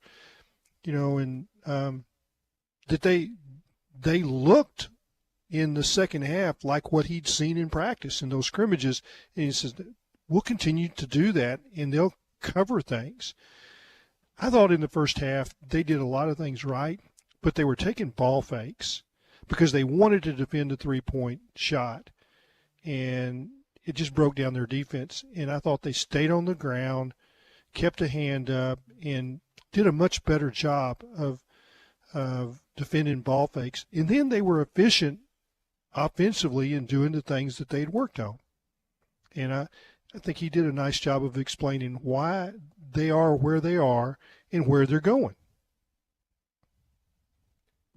Yeah, that first half they were kind of out of sorts. I thought the last 12 minutes, Clay, it's the best I'd seen this team look, and it you could see the true talent. Their defense was getting so well. They got some easy buckets. The first half everything was hard for them. In the second half and the teams have realized that, man, if you play some defense and we're so athletic we can get out and run. 21-3, those are our dogs right there, man. I like 21 and I like 3, and then the baby. I mean, Boogie Flan. Just in 45 days, he's going to be so much better. Just as it goes, he's just that's all he's going to do. But I like 21-3 because they're physical, they're athletic, they want to get to the paint. I don't think anybody knows it. They're not really the best shooters, so that's what they have to do. They got it, and they can go right by you. Yeah, I thought Davis, and Coach Cal talked about this. Yeah, he hit shoot. He just hit take it in rhythm. catch and shoot, and that's what he does. And I thought their passes to shooters were better. And Matt, you played, and if a pass is coming to you and you're open, but it's 10 or 12 inches off, and you've got to catch it over here, then bring it back to your pocket to shoot it. They were catching in the right spots, catch and shoot in rhythm, and their shooting percentage was really good. That's what I saw from Davis. Over yesterday. 50% on threes. I saw that from Davis yesterday, and I saw a little bit of like a springiness that I think might have lacked a little earlier, just a bounciness about the way he was going up and down the court. Yeah, and you can. I think you could tell that some of his confidence is coming back, and I think it's not just mental confidence. It's confidence in his physical, the physical part of him actually healing. Where it's feeling where he can let that shot go like that. You have to scrimmage to be in game shape. You can't just be, we're going to walk through things, and everybody's hurt, so we're going to walk through things today. It doesn't help you. It's like the term walk through on a game day. It's like, you don't really practice like that because we're not just going to be going at that speed. And it did feel the other like, team's not going at that speed. Yeah, that's exactly right. 877-377-6963 to get with us on halftime. Remember Crabtree RV Center in Alma. When you're searching for an RV, you got adventures in mind for you and your family for summertime next year or in a couple of years. There is an RV on the lot on Crabtree RV Center that fits you perfectly. You'll find them at the junction of I-40 and I-49 beside the Cracker Barrel in Alma. They're going to help you out with everything you need in between, even the service and parts department on site. CrabtreeRV.com for more information. Stay with us. Halftime back in just a moment. Connor, all I'll say is truck, yeah. You can now download our new app in the iTunes or Google Play Store. Listen anytime and anywhere on your favorite mobile device. Just search Hit That Line now. Bet Saracen is Arkansas's #1 mobile app for placing sports wagers. There's big news in the mobile sports betting business. Bet Saracen was just named the 15th largest sports book in America. That's because Arkansans like to do business with a winner. Find all your winners on Bet Saracen. Download it today and look for my RR prop bet specials. I pick them, you win them. Bet Saracen is Arkansas's favorite sports wagering app. Gambling problem? Call 800-522-4700. Get real and keep it real this holiday season by buying real Christmas trees. Did you know that buying real Christmas trees helps save the American Christmas tree farming industry? For every 10 Christmas trees planted, an acre of land is saved. And so are American farmers' jobs. Plus, buying real Christmas trees helps keep real holiday memories alive while helping our environment. Buy real Christmas trees this holiday season at Lowe's or wherever Christmas trees are sold. Get more information online at GetRealKeepItReal.com. The referee looks at his watch, and that's half-time. This is halftime. At AOG, our main goal is to deliver reliable energy to your home safely. And keeping our team members, customers, and community safe starts with awareness. Natural gas has a distinctive, strong odor, often compared to rotten eggs or sulfur. If you smell gas, leave your home immediately. Go to a safe location and call 911 in addition to AOG. Remember, if you smell gas, act fast and always call 811 before you dig. To learn more about natural gas safety, visit AOGC.com. AOG, energy for life. Precision Garage Door features the finest quality materials, installation, and service for all your garage door needs, including garage door repair and new garage doors and openers. Fully licensed and insured with the largest showroom in Northwest Arkansas at 1907 Town West Drive in Rogers and in Fort Smith at 416 North 10th Street. Call Precision Garage Door today at 844-PDS-DOOR or check them out online at PrecisionDoorNWA.com. Financing is available. Precision Garage Door, voted best garage door company of Northwest Arkansas and the River Valley. Man, I wish I knew you were here. We hear that every day at In Stock Parts, located off Highway 45 across from the cold storage in Fort Smith. Are you a maintenance technician, landscaper, farmer, or do-it-yourselfer in need of bearings, belts, or roller chain? Or safety supplies like gloves, safety glasses, or earplugs? Maybe you need drill bits, tap and die sets, lubricants, or even a gas-powered pump or generator. Don't waste your time driving around. Stop by In Stock Parts, your industrial parts resource, or check them out online at InStockParts.com. In Stock Parts. It's Ty Richardson with owner and operator Cecil Gardner with Jazzco Graphics. 16 years in the industry. How do people see what you've made over the years, Cecil? Google, Yahoo it, or Bing it. Jazzco Graphics Design, JAAZCO, Monday through Saturdays, 9 a.m. to 6 p.m. And sometimes I'm here after. So if that open sign is on, I'm here. Y'all come on in. Jazzco Graphics Design, 2415 Midland. It's on the corner of Midland and Kelly. Jazzco Graphics, the one-stop shop. Hey, is your roof leaking? Do you have hail or wind damage? Is it just looking old and worn out? If so, you need to call Hoghead Roofing, a family-owned and operated roofing company where the #1 customer is you. They will give you their honest opinion on whether your roof needs replaced or repaired. They have folks that have worked on the insurance side so they can assist with all claims. Licensed, insured, and ready to serve you. Call Hoghead Roofing today at 479-522-0840. God bless. Looking to protect yourself and your family this flu season? Law's Drug Store at 6802 Rogers Avenue offers the latest vaccines for adults and seniors in both COVID-19 and the flu. Law's Drug Store has friendly pharmacists ready to assist you with no appointment necessary. Call 452-6116. It's quick, it's easy, and in most cases, free with your insurance. Law's Drug Store, 6802 Rogers Avenue behind Outback Steakhouse. Open 6 days a week to care for you and your family. Your home for every Razorback football, basketball, and baseball game. ESPN 95.3.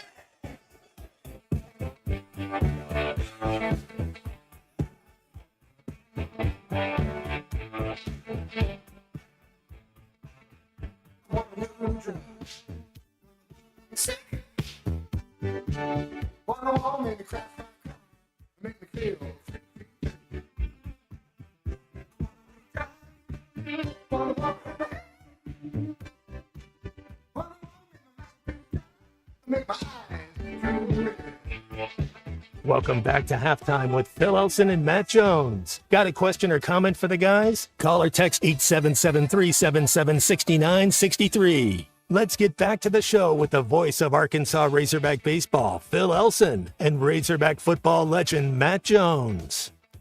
Hall of Famer Clay Henry with us as well. Of course, you can read him at Whole Hog Sports, the Arkansas Democrat Gazette. And our visits with Clay on these Wednesdays and all of his other appearances on ESPN Arkansas and hitthatline.com, brought to you by the Arkansas Game and Fish Commission.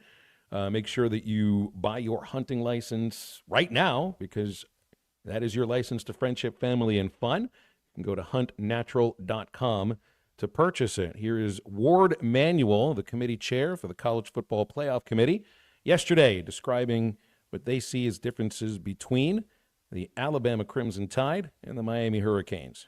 What it came down to is that we evaluated both teams and looked at how they ranked. Obviously, we think highly of both teams. One's at 11, one's at 12. But what it really came down to is Alabama is 3-1 against current top 25 teams, and Miami is 0-1. Alabama is 6-1 against teams above 500, and Miami's 4-2. Both have had some losses that weren't what they wanted out of those games. But in the last 3 games, Miami has lost twice. And so for us, in evaluating their body of work, we felt that Alabama got the edge over Miami. You notice he didn't say anything about Indiana or SMU. Or South Carolina, won 6 in a row. That's right. But the teams I was brought up there, they're 11-1. So the record in this point is going to speak for itself. 11-1 in a Big Ten or an ACC is going to be viewed differently than out of the Big 12 or out of the or 9-3 out of the SEC. The thing I wonder though too, and I do think this can happen, Clay, SMU, if they have a bad showing against Clemson, like if it's a bad loss, they could be moved out, and then the ACC could end up with one school getting in, because Miami's not about to get in. SMU could definitely drop out, which would maybe it would open the door for Clemson essentially, and then that's the only school that gets in there, which wouldn't sit. It's well a with me. 1-for-1 trade, in my opinion, for that league.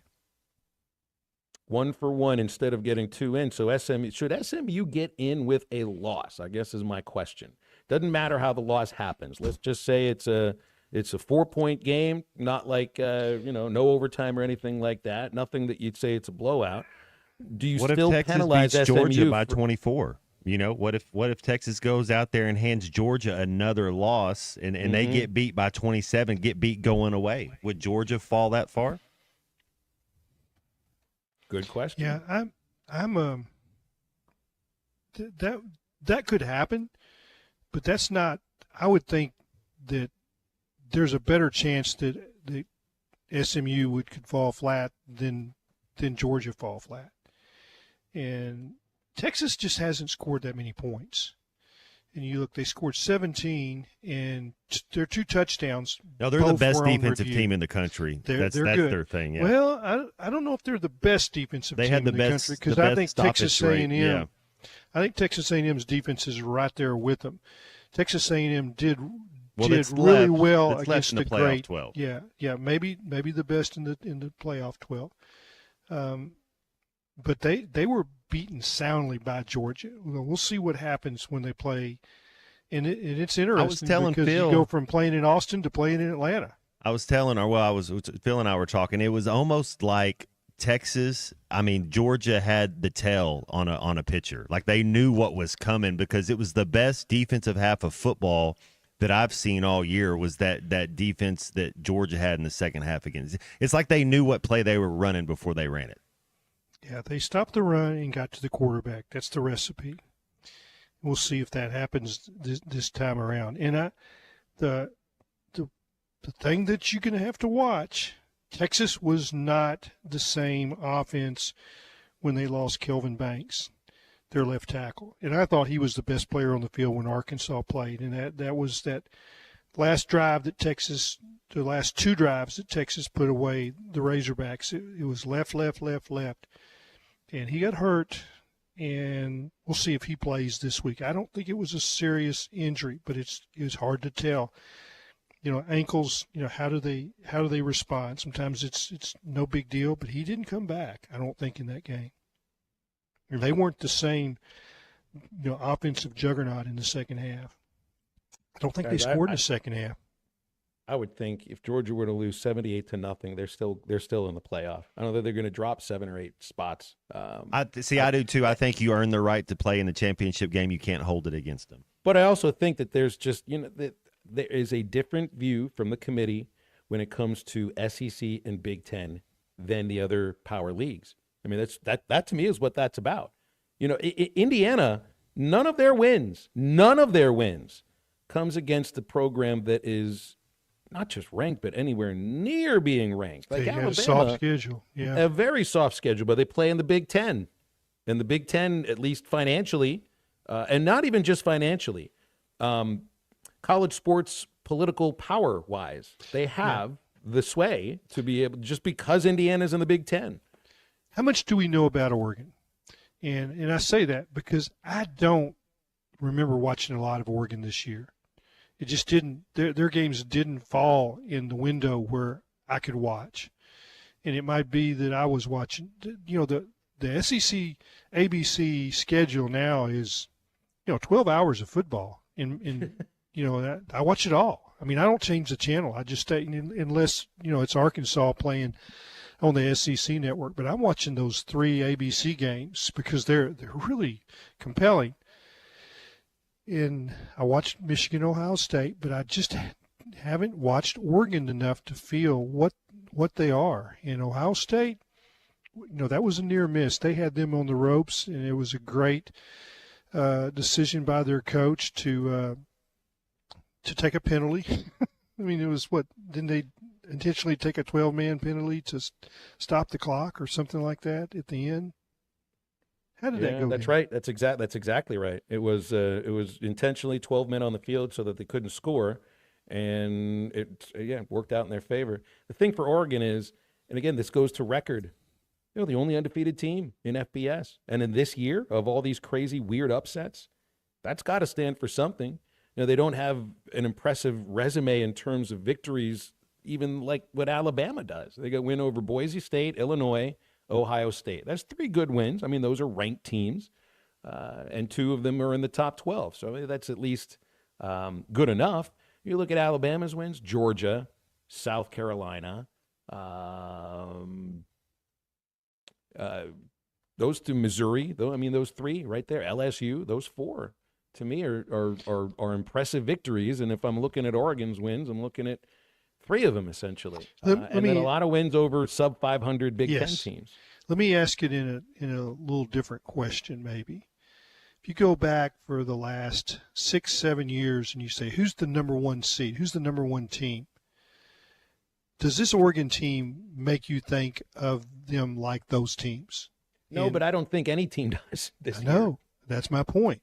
And I think that where we're at in 6 weeks, who's our crown champion? I think they're going to have warts. There's not going to be, we're going to like, oh, did we really get the right champion?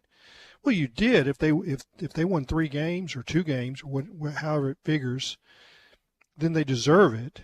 If they're in the 12-team playoff and they roll to the end, they deserve the trophy.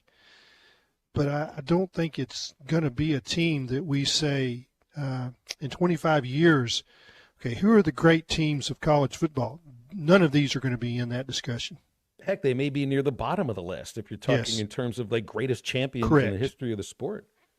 They very well may be near the bottom of the list. And so why is that? I think it's the portal. Yes, but also in this, it deserves being thrown in there. Whoever wins the college football championship this year has played more games than any team ever has in Division I.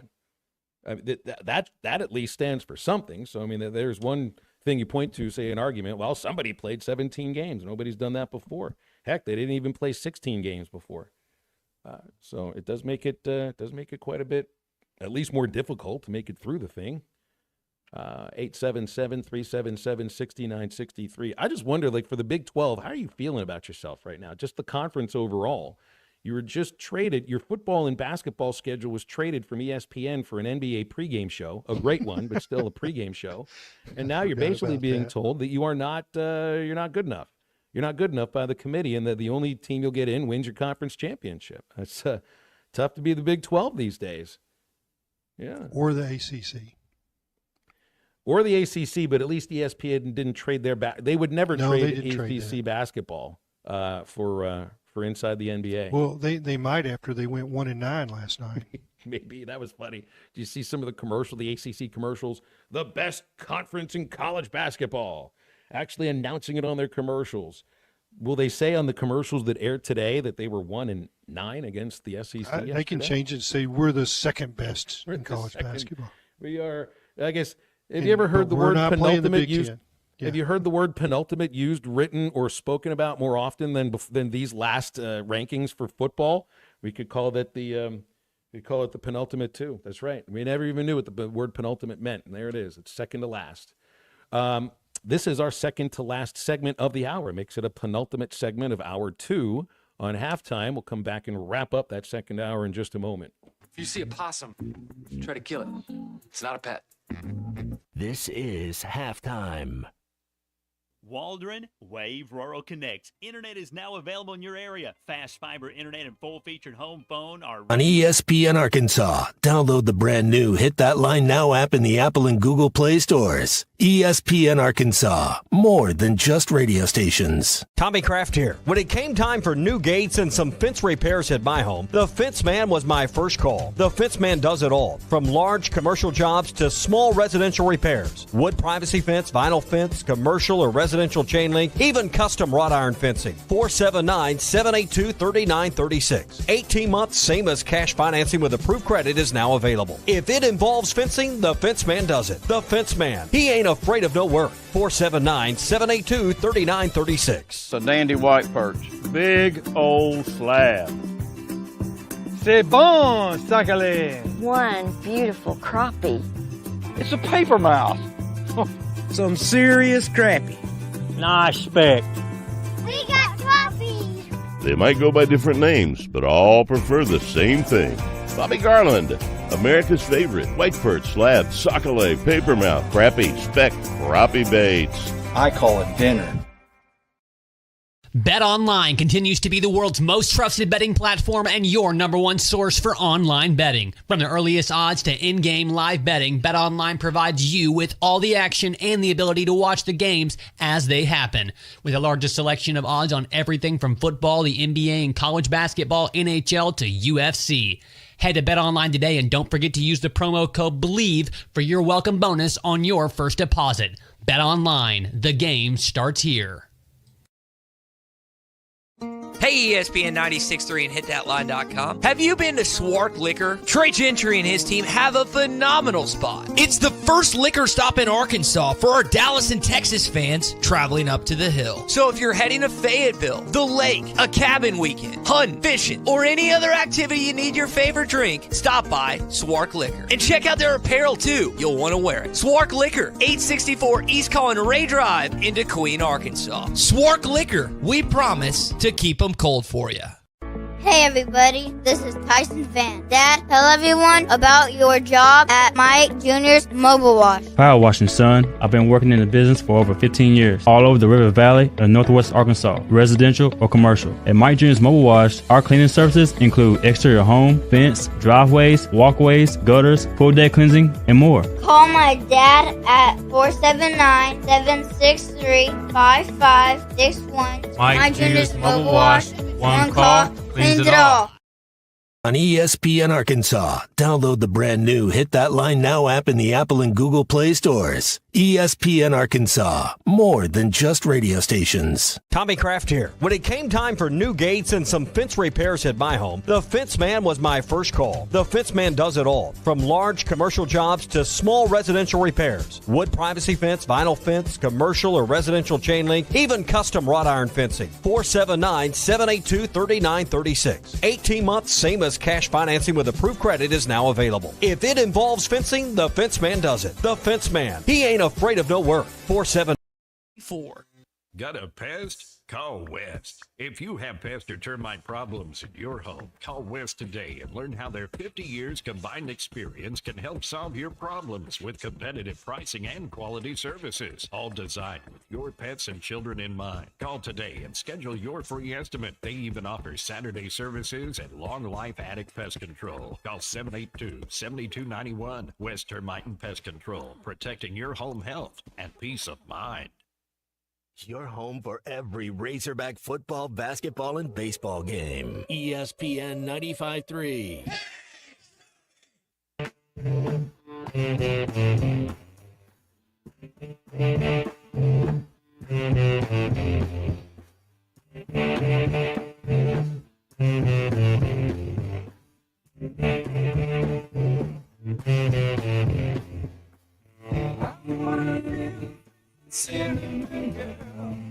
I may be happy the rest of my life with singing girl. The dreamer of pictures I run in the night. See us together, dancing in the moonlight, my singing girl. Welcome back into Halftime Live from the Crabtree RV Studios. Crabtree RV Center in Alma, where we make your dreams come true. So it feels the idea is 9 wins in a regular season in the SEC, and you are going to be a candidate for college football playoff. Feels right. You know, that means you can go 5-3 in your conference in the SEC against that tough schedule, win your non-conference games, and you've got a chance. You've got just as good of a chance as a 10-2 Big 12 team. Better opportunity to get in than a 10-2 Big 12 team. 9-3, you got a chance to get in. And what's to say that you don't have one of those surprise seasons at some point here at Arkansas or really anywhere else in the SEC? 9 wins, it's right there for you. And if they expand it, like if you expand to 14 or 16, I think somebody called up earlier and said 16. Does 8 wins maybe even get you to be talked about in the SEC? I mean, how low do we go here in terms of the standards to advance to a college football playoff? Well, South Carolina is right there. And, you know, you go back to their season, losing on the last play against LSU, losing in the last minute or so against Alabama. They're right there. so I mean, they weren't predicted to do anything this year and had a great season. So I think it is there for the taking in the SEC. And exactly what you said, you don't have to be perfect. No, that's the thing. Is that you had to at least to have a chance to. But back in the days of the BC, I mean, I know we had a 9-2 champion. So, but usually it's undefeated or one loss, and that was the same thing with the playoff for the most part. Didn't Alabama get in with 2 losses last year? But maybe it's different when you're Alabama compared to everybody else. I mean, I know there's a lot of folks that feel like that right now. Certainly in the non-SEC. Heck, Ole Miss certainly feels like that right now. Yeah. So I think when you're preparing, it's like, do we have a chance? I'm talking about if you're Arkansas, it's third or fourth or bust. If you can get to be third or fourth in the SEC, you got a great chance. You'll at least be considered. If you're not unless you're sitting there with 4 losses, because that can happen too. Let's be realistic. And Lord, I hope they don't go to 9 conference games. I think that's going back to the old Joe Kynes thing in the SEC, the slit your throat and drink your blood. You had a 9th one, and the chances of getting to whatever it would be 9-3 are a little tougher. Didn't the Big 12 play 9? Think they do, but that doesn't just because your neighbor paints your house purple don't mean you have to. I think they're looking at it. Kansas essentially did in some of the chances for any of the Big 12 teams to get in. Sure, they did with a couple of wins in their. I think it was their not the last week, but the 2 weeks before that. Certainly felt like they did that. Jason says 9 wins over Alabama. Ole Miss, South Carolina, Missouri, not so much. Kansas beat 3 ranked Big 12 teams in a row. That's right. Mm-hmm. Yeah. K-State would have been the last one. I guess that'd be their rivalry game.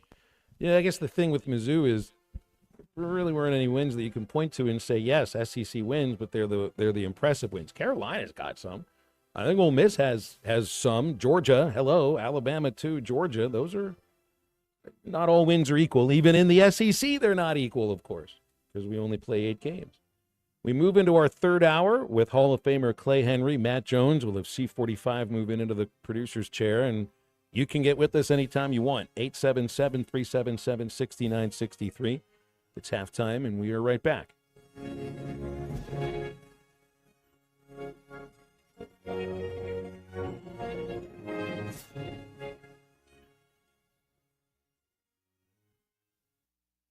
It's fall cleanup time at Gray Brothers Equipment. From the large M7 Series cab Kubotas to the L2502, the best-selling compact tractor in Arkansas and Oklahoma. Gray Brothers and Kubota will make your fall cleanup a breeze. With great pricing and interest rates as low as 0% for 84 months, they're making fall cleanup enjoyable again at Gray Brothers Equipment in Fort Smith and Poto, where if you pick orange, you'll never get a lemon. Now through 12/31/2024, see us or go to KubotaUSA.com for more information. Waldron Wave Rural Connect. Internet is now available in your area. Fast fiber internet and full-featured home phone are ready for you. This covers areas around Waldron, Bates, Winfield, Y-City, and more. Check out your address online today. The best whole home solution of internet and phone, all from a local provider you can trust. Order online at signup.waveruralconnect.com or call 1-833-492-8372. Arkansas Valley Electric and Wave Rural Connect, changing the communities we serve. Are you an angler having trouble finding all the bait, tackle, and more for your fishing needs? Make Awake Bait and Tackle, now located in Fort Smith next to Witts Marine on North 11th Street, is your place. Make Awake Bait and Tackle also has the largest selection of plastics in the River Valley. Reactor Innovation, Bobby Garland, Zoom, Mega Bass, and more. Check out the Daiwa Rod and Reels. Make Awake Bait and Tackle, 803 North 11th Street at Fort Smith, 479-926-9320. Also get your rod and reels repaired. Come see us next to Witts Marine at Make Awake Bait and Tackle. Colorworks Paint and Body in Barling offers professional automotive painting, bodywork, and fabrication that is unsurpassed in talent and dedication. Owner Andy Harrod uses the latest in collision repair technology to ensure all damage is addressed, whether it's visible or hidden, and works with all insurance companies. Andy and his crew have the experience and commitment to give you complete trust in the repair of your vehicle, no matter the size of the job. Colorworks is located at 1206 4th Street in Barling, across from Dollar General, and is on Facebook, where you can check out their work. Even though the holidays are almost here, there is still time to get results for your body with a personal trainer right here in the River Valley from Anytime Fitness on Rye Hill. Your choice for the results you want. Black Friday buy one get one personal training specials, and new members get the rest of the year for free. Even more Black Friday specials to choose from. Anytime Fitness on Rye Hill on 71 North. Ask about our giveaway from our partner, First Form and Vortex Optics. Anytime Fitness on Rye Hill, ready to help you train for the body you deserve. Anytime Fitness, Rye Hill. ESPN Arkansas weather.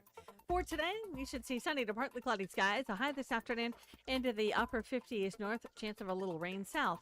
Highs in the low 50s. Clear. Overnight lows in the low to mid 30s overnight. And it looks like we'll see sunshine highs in the upper 30s north, upper 40s south. I'm Sally Russell with your forecast on ESPN Arkansas. The weather is brought to you by real estate agents Nick and Ellie Glidewell, ready to serve. You're listening to ESPN 95.3, KERX Paris Fort Smith. I'm sorry, I shouldn't be a smart aleck like that.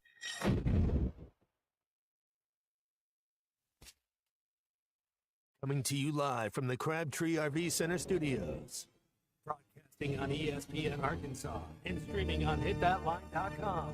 We got a good one tonight. You got to take it in here and have the perspective.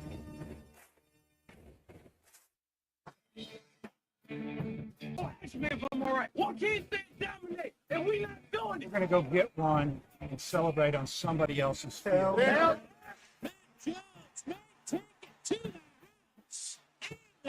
People said you had very motivational words at halftime. It's halftime with Bill Olsen and Matt Jones. From the bottom of my toes to the top of my head.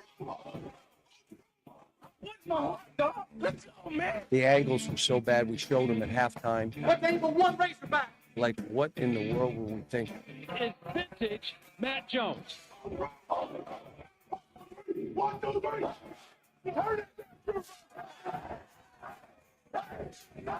Call or text 877-377-6963. Now, here's Phil Olsen and Matt Jones.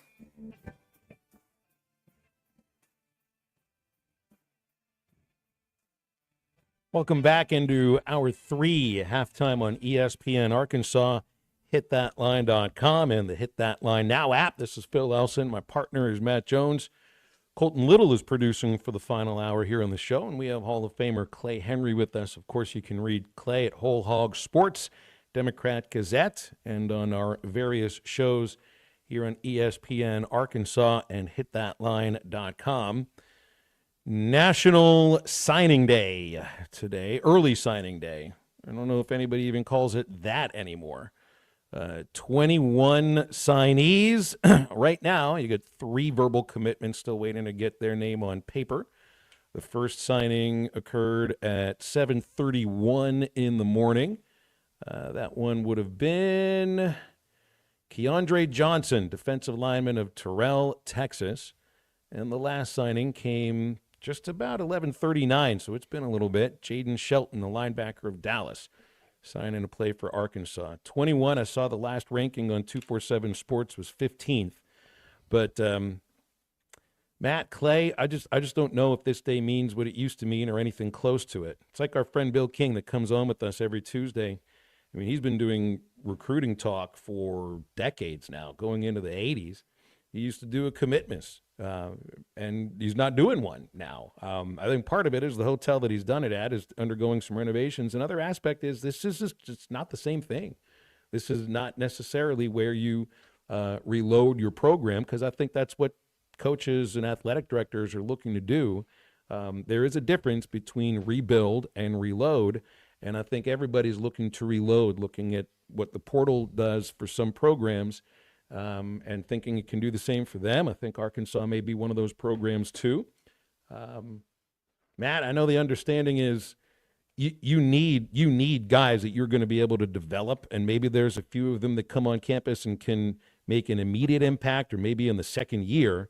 But I just feel that we'll be paying so much more attention to the players coming in from the portal and what they've already done in college football than the kids that are coming in and are signing to play and are signing to come to school next month, and they haven't played a down of college football yet. Yeah, everybody matures at a different rate, that's for sure. Man, it's just, that offense and defensive line in the SEC, it's tough to be a high school senior and then a semester away, all of a sudden you're really making plays. You need healthy competition. You need to be able to develop players, no question about it. If you can get the right guys and come up, you can do it that way. You were going off a list of some of our tacklers. I think you said 3 or 4 of our leading tacklers are high school signees that have been here for a couple years. So yeah, and healthy competition is what you need too. If you got guys that can compete, that's a good thing. I think that it's different position by position, and Matt spoke on this. I was listening to you guys in the first hour earlier. The offensive and defensive linemen, 21 and 22-year-old, they're going to be more physically dominant to play against each other. Every once in a while there's a Sean Andrews, or a Jason Peters that when they get to campus, they are dudes. They're just different. But generally the guys that can come in and play right away, they're going to be playing in the skilled position. I think of a wide receiver or a cornerback, maybe not so much a safety, because I think they've got to play. Yeah, and they're not going to develop much more. They may add 5 pounds. I think Kanoy Kennedy was at 190 and end up playing at 200 or 195. But he was a dog when he walked onto campus and could help you. Batman Carroll could play as a true freshman. Lawrence Richardson could play as a true freshman because it's the speed that you need. And you can tell a cornerback, all right, what's the scheme? Well, the scheme for you is that you cover that guy and go wherever he goes. And it's not that hard for him to know, I'm thinking, no, I'm just playing that guy. Whether it's zone, man, the different other positions, it's a little more complex defense. But I've always heard that, you can play cornerbacks, but you also can develop guys that by the second half of the season, like a Brad Spence, you're seeing him out there some. I'm talking about last year, not this year. But then starting out that second year, he's one of your best players. So they must be hoping for the same thing about Bradley Shaw, because Shaw played quite a bit more here in the second half of this. I know Sam was talking about it a little bit too. Yeah, I think that's definitely true. But there's some physically gifted, unique guys, and Trey Flowers comes to mind. As a defensive lineman that played as a true freshman. Now he was a different player as a sophomore than he was as a freshman. But Jamal Anderson, they put Flowers on the field, started against Alabama, and he held his own against a great offensive tackle, a guy that played in the league the next year, is a true freshman. But it's generally Marcus that's Harrison. Not going to happen. Yeah, generally that's not where you're going to see those guys. Frank Ragnow played as a true freshman. They rotated him in at guard, and leaving maybe a little bit at center. Played him at tight end on the goal line. So he was the guy that you got snaps out of as a true freshman. But again, that's a guy that's the best player at his position in the NFL. He's an anomaly. Maybe a unicorn. So you don't count on that. But without question, what happens next week when the portal opens is more significant for who's going to be in your top 22 next year. Well, and so that also, from that point, you have more of an idea, and I'm sure this week they're figuring out through the meetings of who is going into the portal, who's thinking about it, who wants more NIL money before they go into the portal, all those sorts of things. But when it opens and the names start going in, now you know what it is you're looking for in the portal at the same time. It's just like we had callers earlier bring up the idea of Arkansas being a program that needs to develop players. And I don't think that that's any different now, but I also think you have the opportunity to go find players who can make an immediate impact right now. And that's what, truly, that's what the coaching staff needs. Well, they need guys to be able to step into roles that they've had for a year or two, but you need somebody who can play now and make an impact on you. Now, I will say, I wonder, and I wanted to get your thoughts about this too, about the offensive line and the thought of, do they need another year together in order to maybe become more cohesive and better overall as a unit? Is that a little different, the way you look at things about developing? Because I wonder if offensive line play took a step back over, not just at Arkansas, but overall. I think offensive line play this year at Arkansas was a little better. I don't know if it could have gotten worse, but in the league overall, it felt like it took a little step back. Maybe. And I think that's the hardest position to play. It's the hardest position to evaluate. Big guys generally out of high school have played against little guys. They've not been measured against somebody their size. So when you get them to campus, what happens to them? Do they take a step back, and do you realize that they don't have the foot speed to play against, an SEC defensive end or SEC defensive tackle? Maybe they will in 2 years. So that there's some development that happens there. But I think the good thing about the portal is that you can evaluate 3 years of tape from players that are coming from a step down. Or maybe they're coming from another SEC team like Addison Nichols that you could see, and Jonathan Brown that I guess has he said he's coming back yet? We heard what the right guard is going to do, because I think that's a significant development, and I think he was much better this year than he was last year. Braun, yeah. I know Sam talked about trying to convince him to come back, even though he walked on senior day. If he's announced, I'm not aware of it, but that's a big development, and that's that's a part of what they need the domino to fall. But yeah, they've. I think offensive line, if you look across the board, almost all of them are, Marion Harris, is a developmental guy. But the rest of them, I guess Kudus is a developmental guy. But the other three that started this year are all from the portal. 877-377-6963. Again, the portal opens Monday, and it lasts 20 days. It'll open December 9th, end on December 28th, through the end of the 28th, and then you get a 10-day transfer window in the spring, April 16th through the 25th. So I think that's 10 fewer days for the portal to be open. But we have to remember this, too. The coaching carousel goes along with extra days for portals to open. So anytime a coach is fired or leaves for another job, that portal is open, I think, for another 20 days. So this player movement stuff is going to last basically through all of January and maybe even into February. So. And if you don't like it, just petition the NCAA. They'll open it for a couple of weeks longer. I think you absolutely will.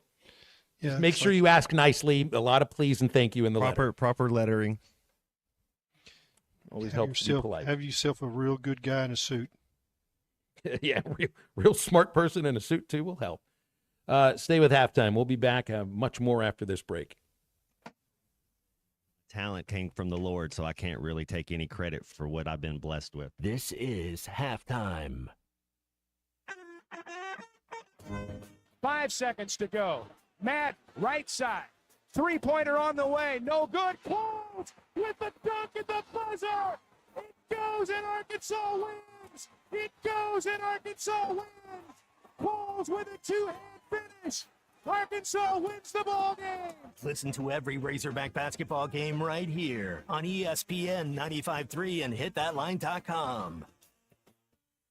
Waldron Wave Rural Connect. Internet is now available in your area. Fast fiber internet and full-featured home phone are ready for you. This covers areas around Waldron, Bates, Winfield, Y-City, and more. Check out your address online today. The best whole home solution of internet and phone, all from a local provider you can trust. Order online at signup.waveruralconnect.com or call 1-833-492-8372. Arkansas Valley Electric and Wave Rural Connect, changing the communities we serve. Brothers Roofing and Restoration, a licensed and insured local roofing contractor in Arkansas. Since his playing days for the Hogs, Brother Alexander has been on rooftops, many years as an adjuster, and in the past decade as a roofing contractor. He knows how to help you through the insurance process while replacing your roof using only the industry's best materials. And being a lifelong Arkansan, he'll be here to stand behind his workmanship and warranty. Call 479-353-3877 to arrange a time for Brother and his team to inspect your roof. Presented by Sharp Equipment. The merger of two good companies brings together strengths to make one great company. Regerson is now Sharp Equipment. Even though it will no longer have Joe, Jesse, or Sheila as they go off on another adventure, the foundation they have laid is now a strong asset along with Sharp Equipment to complement its offerings to their great customers. Sharp Equipment would like to thank the Taylors and look forward to continuing to serve the River Valley and beyond. Stop in at 5608 Wheeler Avenue and see what all Sharp Equipment has to offer. Hi, this is Melissa with True Grit Running Company. Is someone special to you missing out on life because of foot pain? Let's face it, if your feet hurt, you don't want to go anywhere. Give the gift of freedom. Check out our store for all kinds of options to benefit your special someone. We have perfect gifts for those suffering from a variety of foot issues, such as plantar fasciitis, bunions, tendonitis, diabetes care, neuropathy, or just tired and achy feet. Visit us today at True Grit Running Company, 6808 Rogers Avenue, Suite B, behind Chick-fil-A. If you're interested in continuing your involvement in high school athletics and want to make some extra money, what better way to do so than by becoming an official? For information on how you can give back to student athletes in Arkansas, please contact us at 501-955-2500. Again, that's 501-955-2500. The Arkansas Activities Association is looking for sports officials, and you may be the answer. COP CDL Academy is a licensed Federal Motor Carrier Safety Administration that provides the federal required training to obtain both Class A and Class B CDL licenses. Our program provides assistance with employment after graduation. We have finance and grant options available. Students straight out of class have started new careers earning $70,000 to $140,000 per year, and training is provided for all 50 states. Call today, 479-632-1050, COP CDL Academy. Are you ready to work for one of the area's premier companies? If so, Forsgren wants to offer you a rewarding new career. Forsgren has been building the foundation of the River Valley for over 80 years. Forsgren is recruiting for experienced concrete finishers, equipment operators, truck drivers, and laborers. Forsgren is a destination point for men and women with a drive toward excellence. Join the Forsgren legacy. Apply now on any device, anywhere at goforsgren.com. That's goforsgren.com. Forsgren Incorporated is an equal opportunity employer. Your home for every Razorback football, basketball, and baseball game. ESPN 95.3. Are you sure you're getting enough of...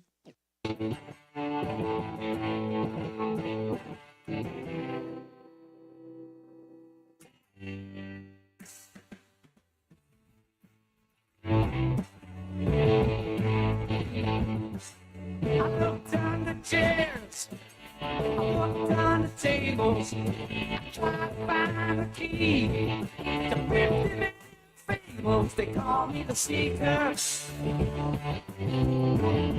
been searching low and high.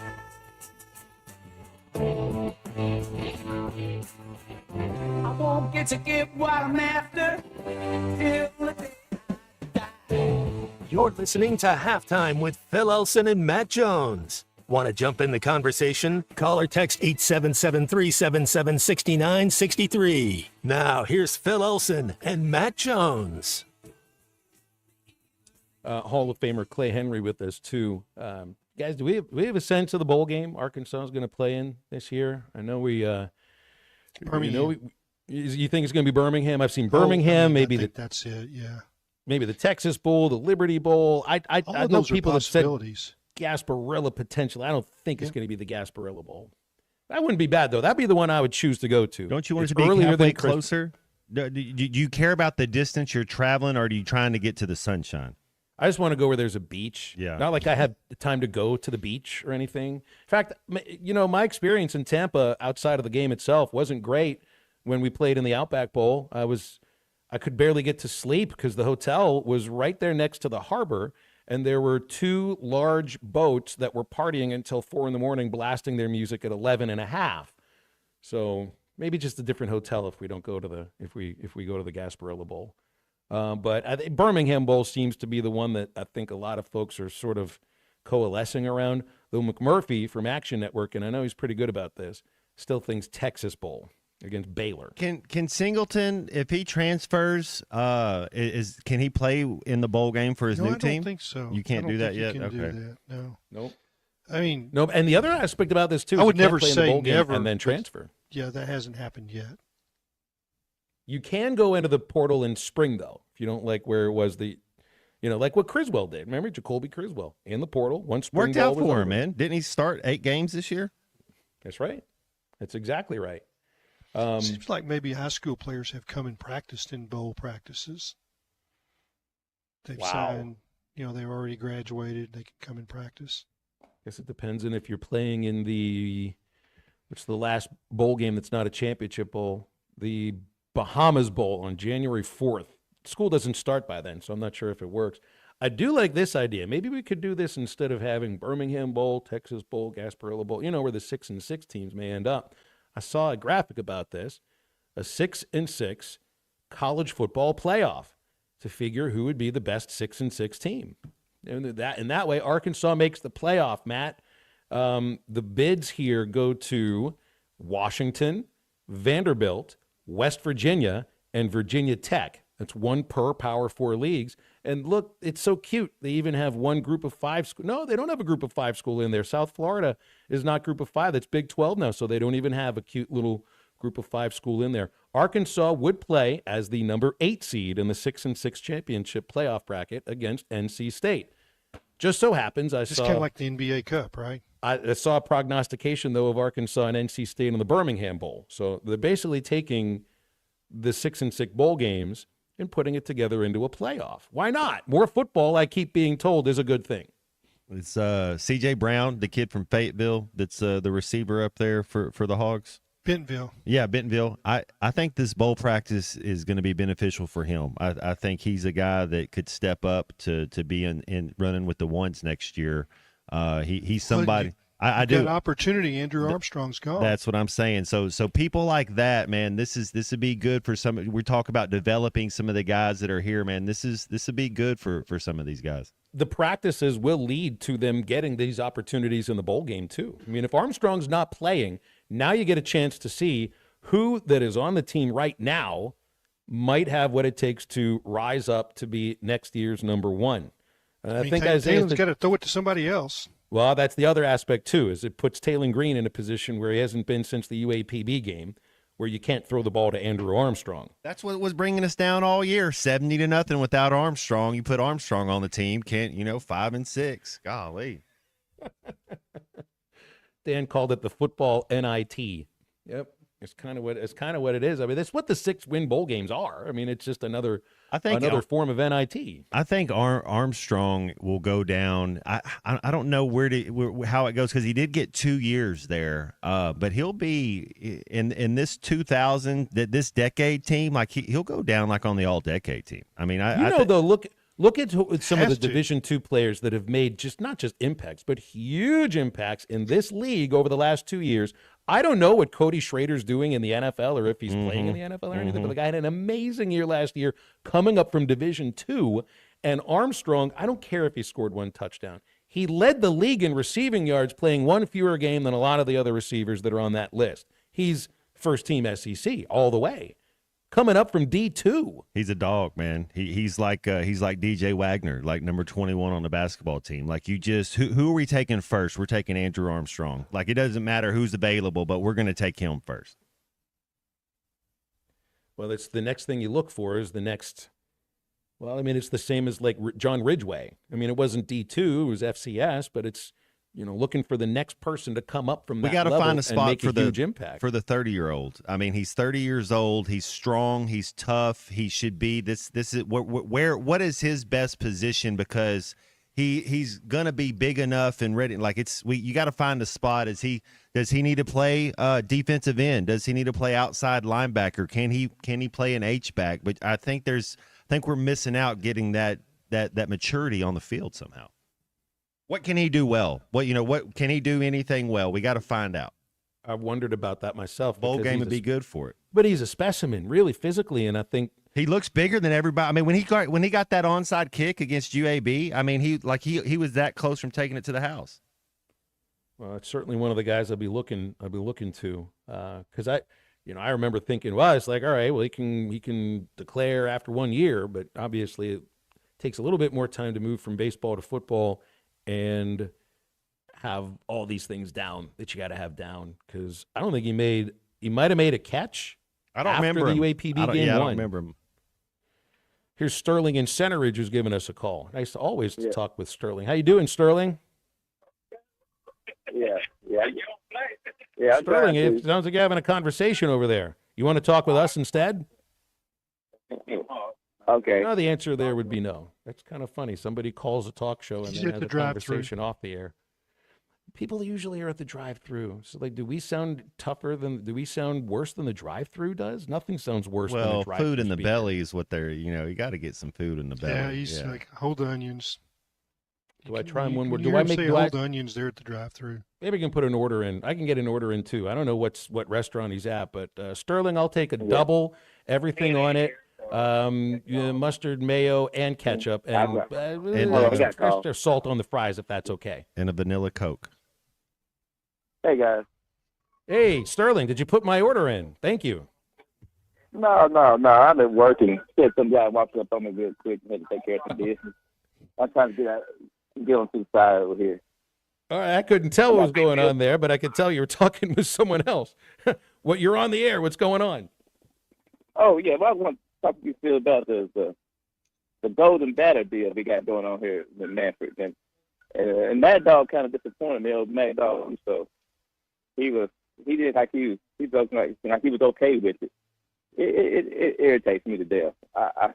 I'm tired of these. To me, I know they want more people to watch the game, speed up the game, and all this to get more people involved. But can we keep? There's other sports doing this. If soccer is doing stuff, changing rules, so I'll be more interested in it. If they are, I don't know nothing about it. But I'm just saying, we don't need no golden batter. Can we just play the game like it's meant to be played? It's bad enough to. Let me tell you this, okay? So Sterling, I think it's the dumbest idea I've heard of. I hate it. I love the pitch clock. I love the larger bases. I don't mind the only 2 pickoff throws. Some of those other rules, I really don't mind it because I think it's improved the game in some ways.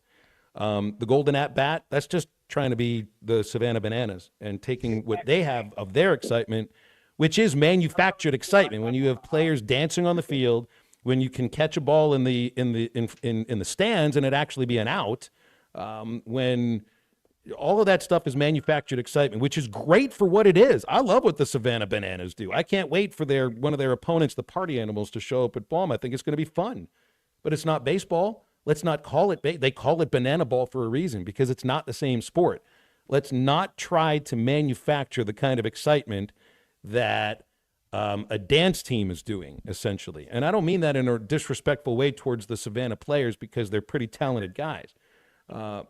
We don't need this. I think it's awful. I think it's a stupid idea. But I also wonder if this was just Manfred's way of trying to throw baseball into the conversation in the time of the year where no one's talking about it other than Hall of Fame and, throwing billions of dollars around at this player or that player, and he's just trying to get the sport in the conversation, because I really can't imagine them making this rule change. Yeah, I hope so. Like I said, some rules have been good, but I think we're trying too hard. Either you like baseball or you don't. I'm sorry. I mean, I know you might be. I tell you where you can start. Start showing more postseason games in times where people can watch the game, especially the younger, like kids and stuff. Have World Series games start earlier. Do something like that. And don't be so money hungry, try to get every last dollar if you want to grow the fan base. Sometimes growing the fan base doesn't necessarily mean you're going to get the most lucrative television deal. Guys, y'all have a great day. It's good to hear from you, Sterling. Thanks. And I'll be waiting on that double with everything on it and the extra onions. I think it'd be okay to leave the game alone for a year. That'd be just fine. I don't think there's a problem with that. We've made some pretty severe rules changes in the last 2 years.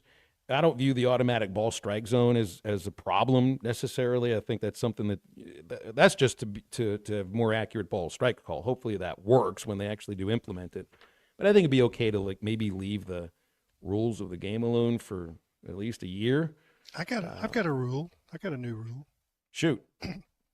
And I've seen this in fall ball, going out watching Arkansas scrimmage. Say, you walk a guy or you hit him. You put somebody on first base, but you let the hitter stay in the box. That's an interesting idea. In other words, to try to work around somebody. You can't intentionally walk a guy, but you can't pitch around a guy. Like Aaron Judge is up there, and it's like, we're not throwing him a pitch. It's going to be all a foot out of the plate, or we're going to brush him back once and everything. None of it's going to be hittable. All right, that's 4 balls. You put a runner on first, and Aaron Judge is still there. I just also know if Shohei Ohtani still there. You give the ability to just take somebody out of the lineup and pluck him into another spot, even if it's one time a game. Then you have with players that just get more chances than they really deserve based on the idea of a 1 through 9 lineup should still be a 1 through 9 lineup. I read through all the ideas they had about this. I think it's awful. I think it's stupid. Me too. I don't really think you need that many more rules changes, if any more rules changes in baseball. Just kind of go with what you got now, because I think what you got now actually works. You're trying to limit the time on games. You've done that. You're trying to introduce speed, base stealing, base running back into the game. I think you've done that right now. Trying to limit the number of pickoff throws so that the game doesn't last forever and the pitching changes and everything. You've kind of done that for right now. We don't need the manufactured excitement of some stupid golden at-bat. You got the Yankees versus the Dodgers. I mean, whatever you did last year, you got what you wanted. That's exactly right. That's exactly right. What I want to do is take a quick break. We'll come back, and it's the home stretch of halftime with Clay Henry, with Matt Jones, and with C45, whose real nickname is El Flama Blanco. And we'll be right back with halftime after this. This is halftime. You can now download our new app in the iTunes or Google Play Store. Listen anytime and anywhere on your favorite mobile device. Just search Hit That Line Now. At Skechers, we put the S in comfort. Wait. Skechers put the S in comfort? Yes, comfort you have to feel to believe. Skechers, we put the S in comfort. You sure? Because I won a spelling bee in the 5th grade, and I don't think there's an S in comfort. Yes, Skechers, we put the S in comfort. Like our hands-free Skechers slip-ins. Footwear that's completely touchless. You just step in and go. There's no bending down and no tying your shoes. And they have Skechers Air Cool Memory Foam for incredible comfort. Because at Skechers, we put the S in comfort. Okay, well, I've got some Skechers slip-ins. Here, let me try. Okay, I'm just stepping in and... Oh, wow. Skechers put the S in comfort. Duh, we told you. See for yourself how Skechers put the S in comfort. Find Skechers slip-ins at a Skechers store, Skechers.com, or wherever stylish footwear is sold. You're listening to Halftime Live from the Crabtree RV Center studios. Crabtree RV Center, where RVing is life. Fall is here, and that means cooler weather, football, and family, which makes it the perfect time to visit Southern Tire Mart, your family's #1 tire store. Southern Tire Mart is your trusted partner for top quality tires, professional services, and competitive pricing. Visit us in Fort Smith at 9700 Highway 271 and let us ensure your vehicle is ready for anything fall brings your way. Southern Tire Mart is a proud dealer of Yokohama tires. We keep America rolling. The nation's best home court advantage lives inside Bud Walton Arena. The Razorbacks are back inside the Basketball Palace of Mid-America, and Coach John Calipari and the Hogs need you there and need you loud all season long. If you have tickets, make sure they're being used. If you need tickets, head over to SeatGeek.com. SeatGeek, that's the official resale marketplace of the Arkansas Razorbacks.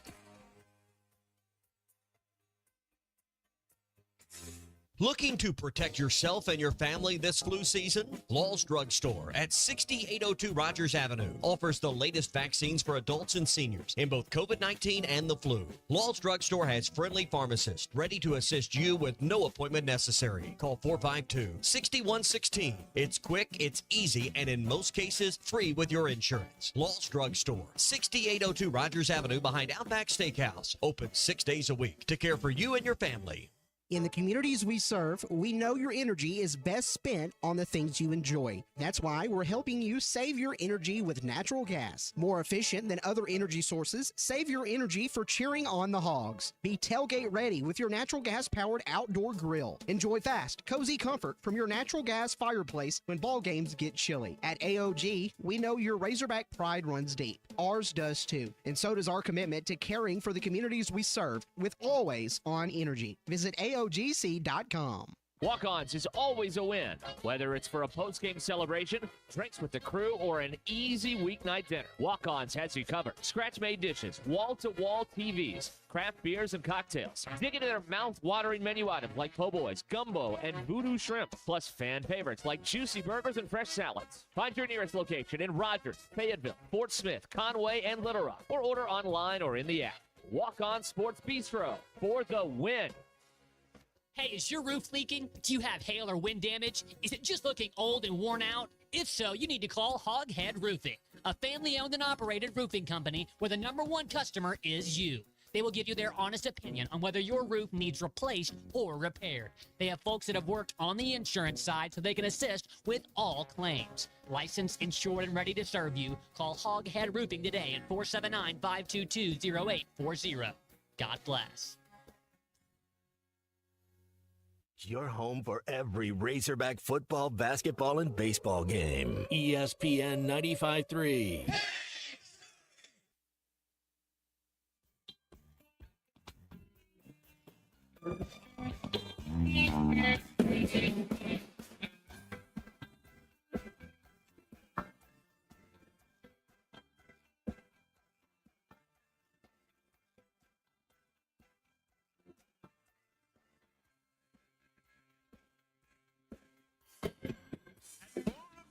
This morning, you know she came calling.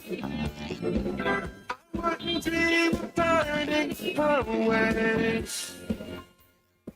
And it was hot and hectic. It got so electric. I never take the chances with me. She got what she wanted, but she's hard and full. Welcome back to Halftime with Phil Elson and Matt Jones. Got a question or comment for the guys? Call or text 877-377-6963. Let's get back to the show with the voice of Arkansas Razorback baseball, Phil Elson, and Razorback football legend Matt Jones. I learned the other day that our one of the greatest bands out of the 80s, Matt, the band that you celebrate their entire catalog, did not actually write Heart and Soul. And that's the Busboys that's singing it. They didn't write it either. Exile was the band that played that song first, and I didn't find their version, so Busboys will do just fine for us instead. 877-377-6963 for calls and texts on Halftime today. Michael thinks the Golden at-bat is like the 100-point shot in the old MTV Rock and Jock games. I remember that thing.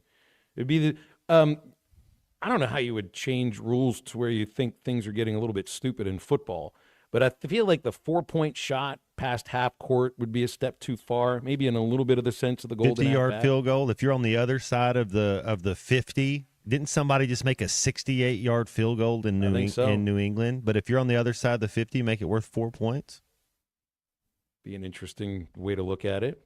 5 points for basketball if you make a shot from the other side of the floor, at least from the foul line. It's just figuring out ways for teams to come back. It's just manufactured excitement is what it comes down to. Stuff you don't. I like the idea of having a 4th and 20 instead of the onside kick. You know, what were they saying, a 4th and 15 or a 4th and 20 around the 35 or 40? So your offense is out there. I just think you have a higher percentage chance to actually make it as an offense, because, I mean, pass interference, a penalty, all sorts of things, instead of just does the ball bounce funky enough and we get it. Yeah, that's manufacturing it too, but it's also maybe makes a little bit more sense, I think, than this weird at-bat rule does. It's very stupid. Anyway, see, and the thing is El Flamo Blanco was the one who really wanted to bring this up. I feel like he's got some anger behind this idea. I just think it's dumb. I think, like you said, Phil, you kind of hit the nail on the head. I think this is just Manfred trying to stir some stuff up, trying to bring something up because he knows that no one talks about nor really cares about Major League Baseball really that much anymore. So when you're behind and nobody really cares about your product, this is like, Clay, growing up in North Little Rock, you ever have any of those friends that you always try and play horse or pig with? They're 21 or playing any type of game, and they would always make up the rules to try and make things better for themselves, more advantageous after you've beaten them several times. This is that. This is trying to do something stupid, out of the box, and dumb that goes against everything that's ever happened in baseball just so you get a few extra eyes on it. You said it, Phil. It's banana ball, and it's stupid. I mean, no one's watching the Harlem Globetrotters or just because they're looking at the fundamentals. So it's stupid, and I think that it has no place in baseball. What's next? They're going to give Patrick Mahomes and the Chiefs a fifth down every now and then because it makes for better TV? Let's just give Bryson DeChambeau an extra putt, but move it a little bit closer. It's Some stupid. NFL fans feel the officials are giving the Chiefs a fifth down anyway throughout most of their games, so I don't know if it would be in the same idea here. It's just kind of dumb. But it's like, so they say that the idea of conversation about a sport means it's a good thing for it. I don't know if that's the case in baseball. With what we're talking about with college football and the committee and this playoff 12 and the portal and the change in funding, the house settlement and NIL and all of this, it's kind of wild that the popularity of the sport hasn't changed at all. It's still, I think it's more national than it's ever been before. And the conversation, I think it's international, Phil. I think it's more international than it's ever been. You actually get games going across the pond and being played over there. You're right. Yeah. Just like the NCAA basketball tournament, I've heard several coaches speak on that. Just let everybody in and make it last 2 more weeks. Just put 390 Division I. How many ever there are? 500. Well, that'd be the only way that there aren't any arguments. There were arguments when you only had 2 with the BCS. There were arguments about the 4th team to get in when you were in a college football playoff 4. Now we're arguing about 11 and 12 and 13 and 14, and it just we won't argue about 13 and 14 until 11 or 12 actually win the national championship. And until that happens, until one of those double-digit seeds, because it's going to be a top 4 seed that wins the net. You got to kind of look at who's going to win the national. 11 or 12, once one of them wins it, like if Boise State wins the national championship, everybody's going to lose their minds. There will be a giant hole that swallows the United States up if Boise State wins the national championship.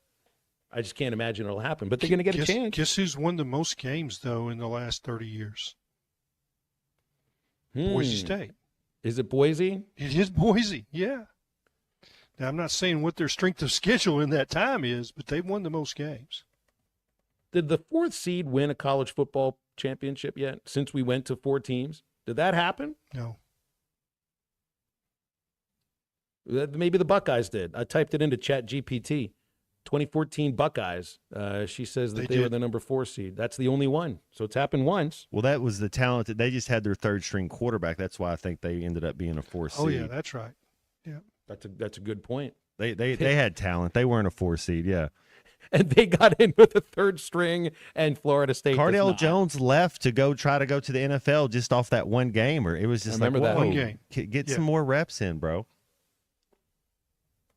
I want to ask ChatGPT how many games Boise's won in the last 30 years. Takes me a little bit of time to type these things in. Where'd you find that bit of info, Clay? Arkansas is 1-0 against them, though. It was presented in my lap during one of the games over the weekend.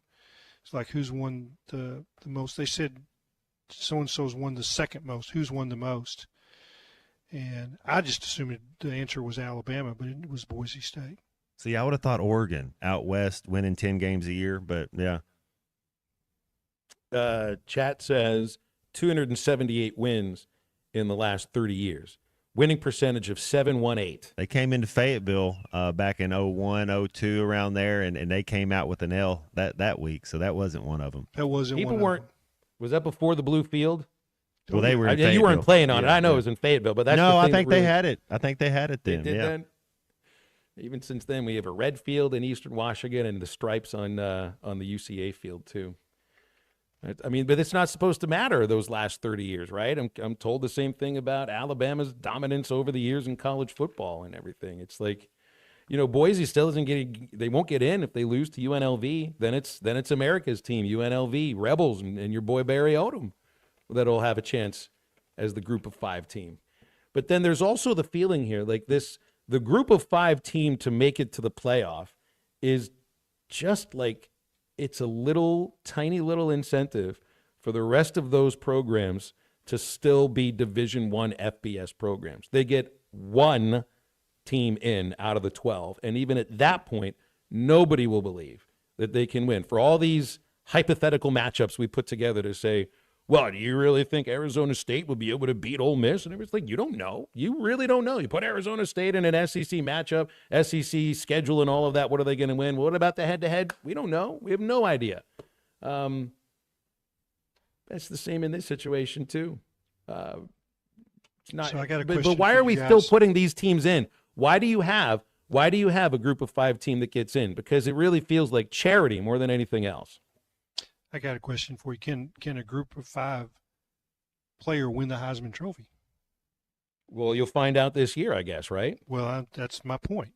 Mm-hmm. And so, who's your Heisman guy? I can't say. I can say who I'm considering. I'm a Heisman voter, so I can't give you my vote because I'll lose it. They monitor that kind of stuff. So who is it? Travis Hunter, Matt? I don't think it goes to who the best player is. I think Genty's going to win it. I think the Boise State. That's what they did that last game of the year when he went for 2-something. He'll rush for over 180 this week against UNLV. I just the number. It's like a Ron Dane. Remember when Ron Dane won it? You're just like, I don't know that he's the best, but he just rushed for over 2,000 yards. Yeah, I kind of look at that with jaded eyes. So runner makes over 2,000 yards or 2,500 yards. The first thing I say is, all right, is he Barry Sanders? Right. Or did he just Is he do Darren that McFadden? because he got enough carries against weak teams?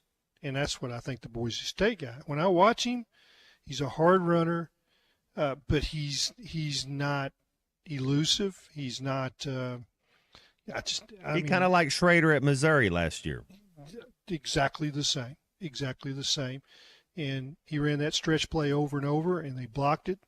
And I think there's a lot of guys with that offensive line in that system with Brady Cook and what defenses were trying to do to stop them would have made the same number of yards. It's system, whatever.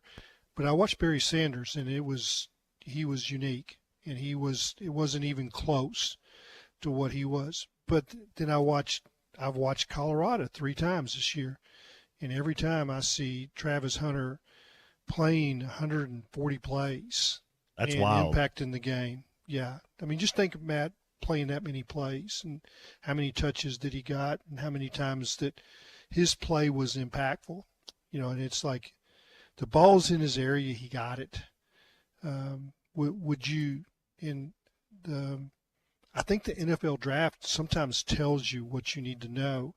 It's not what you should use to judge your Heisman pick, but the Boise State back, he's not going to go in the first round. Do you see Travis Hunter? Do you see him being a slot receiver like Puka at the Rams? You see somebody like Amar St. Ramon at that Detroit. Like, think of just him being a slot guy, and then I guess you could flip him. The thing about playing the nickel, Clay, in the NFL is you got to tackle. You're closer to the running back, and you got to tackle. And he's just a little guy.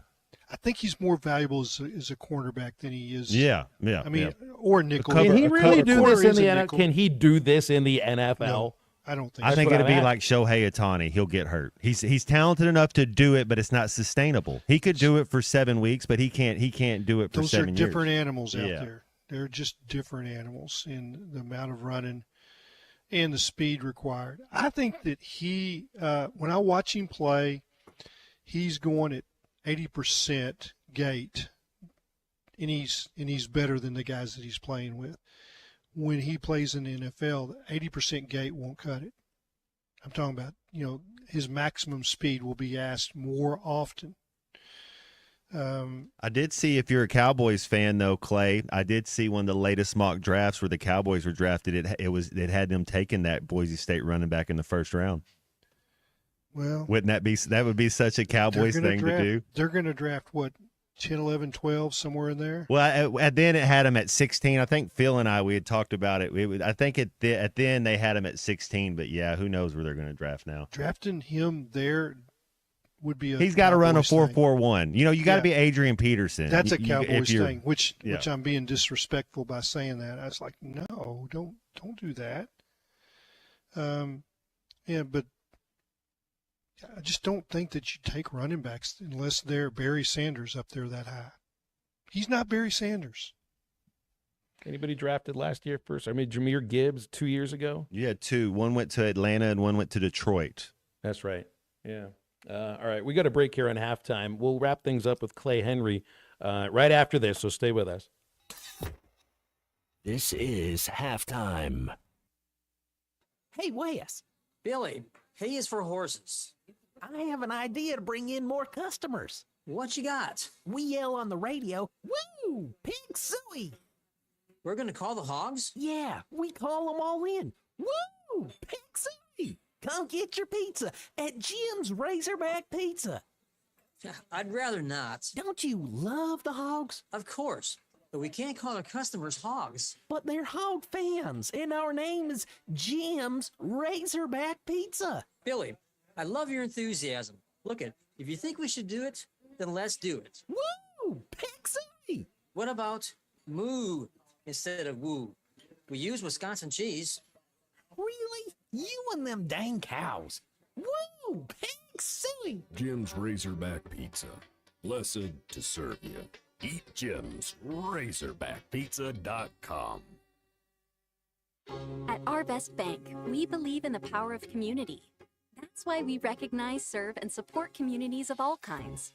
From small towns to big cities, business startups to large companies, young families to seniors, and those with shared backgrounds and interests. We value your contributions and are proud to work alongside you because every community deserves a financial partner who cares. Our Best Bank. We believe. This is Coke Zero Sugar. Could I be the best Coke ever? Try and taste with your ears. Hear those bubbles? Imagine them tingling on your tongue.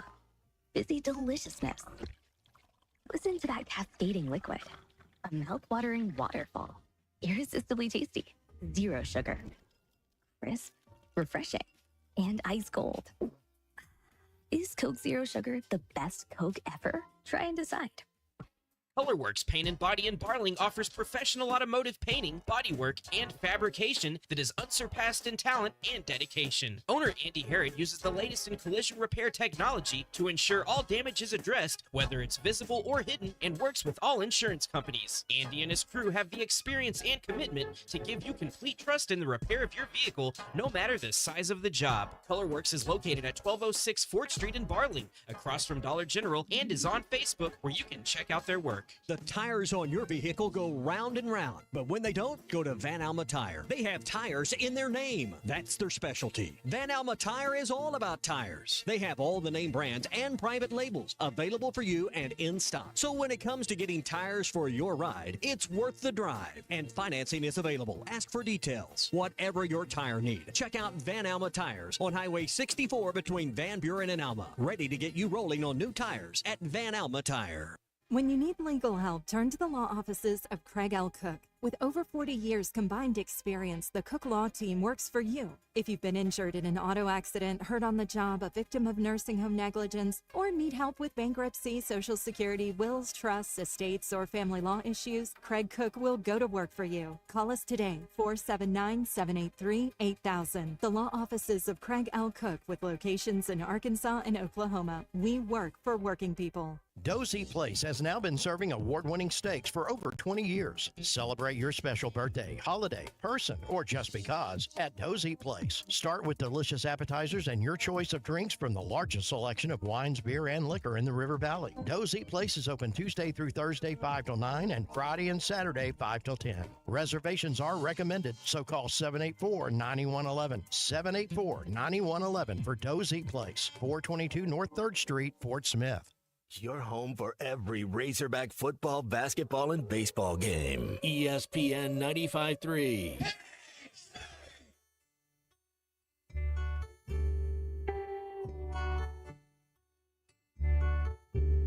I can almost see me now and off the pole. I can almost feel the breeze that makes the palm trees sway. Ocean of the ocean in the bottle says loving her is just a sip away. I've taken me a sea trip love will ever see. It's like a sailing ship, waiting for the winds to blow. Whiskey, you can blow away my mind to some other place and time. Taking me a whiskey trip. You're listening to Halftime with Phil Elson and Matt Jones. Want to jump in the conversation? Call or text 877-377-6963. Now, here's Phil Elson and Matt Jones. One and only Clay Henry, Hall of Famer, with us as well as we wrap things up with a quick segment on halftime. As you've seen in the one SEC team to lose yesterday on the basketball court was Kentucky, and Clemson's top player had one of the weirdest stat lines I've ever seen in a ball game from that one. He's a 6'8" power forward, Ian Shiflin, who had 11 points, 20 rebounds. He shot 4 for 20 from the field. No fouls, played 36 minutes. That is it's a little bit of a bizarre-looking double-double. 4 for 20 from the field, but a win. I would say that of those 20 rebounds, 19 of them were below the rim. Right underneath it. I guess at that point, Matt, you just like, you know what? I got a double-double. Don't worry about what my shooting percentage was. And we won. Well, the thing is you won, but let's have a little bit better awareness. If we're 4 for 20, let's try to maybe give somebody else a shot. Maybe set a screen, you know. So he rebounded a lot of his own misses. There you go. He did the Rodman today. Yeah, I got you. Watch this, guys. Oh, I'm going to go to the other side of the rim and get it. Then I'm going to go to the other side and get it. That's right. Any of you guys ever seen a 20-rebound game before? Watch. I'll pull it off right here. Watch how we do this. Missed a shot. That's like he was playing by himself some of the time. Own personal tip drill is what it is. He was 0 for 8 from behind the three-point line. As I'm thinking to myself, you keep shooting it? You keep shooting it after missing the first 4 and you're 4 for 20? But, hey, they won. Clemson. He's a bull in a china closet. He gets after it. Well, they got after it, and we got after it today, too. I appreciate you guys being on, of course. Clay Henry and Matt Jones and Colton Little and Christian Johnston on Halftime today. Make sure you download the Eastside Liquor Halftime podcast and stay tuned for Ruskin and Zach. And please, as we mentioned earlier in the show, if you got any prayers left over, please send them up for our very good friend Bob Holt. So, Ruskin and Zach coming up in a moment. Thanks for listening today. That's halftime. Get up, get out, and get better.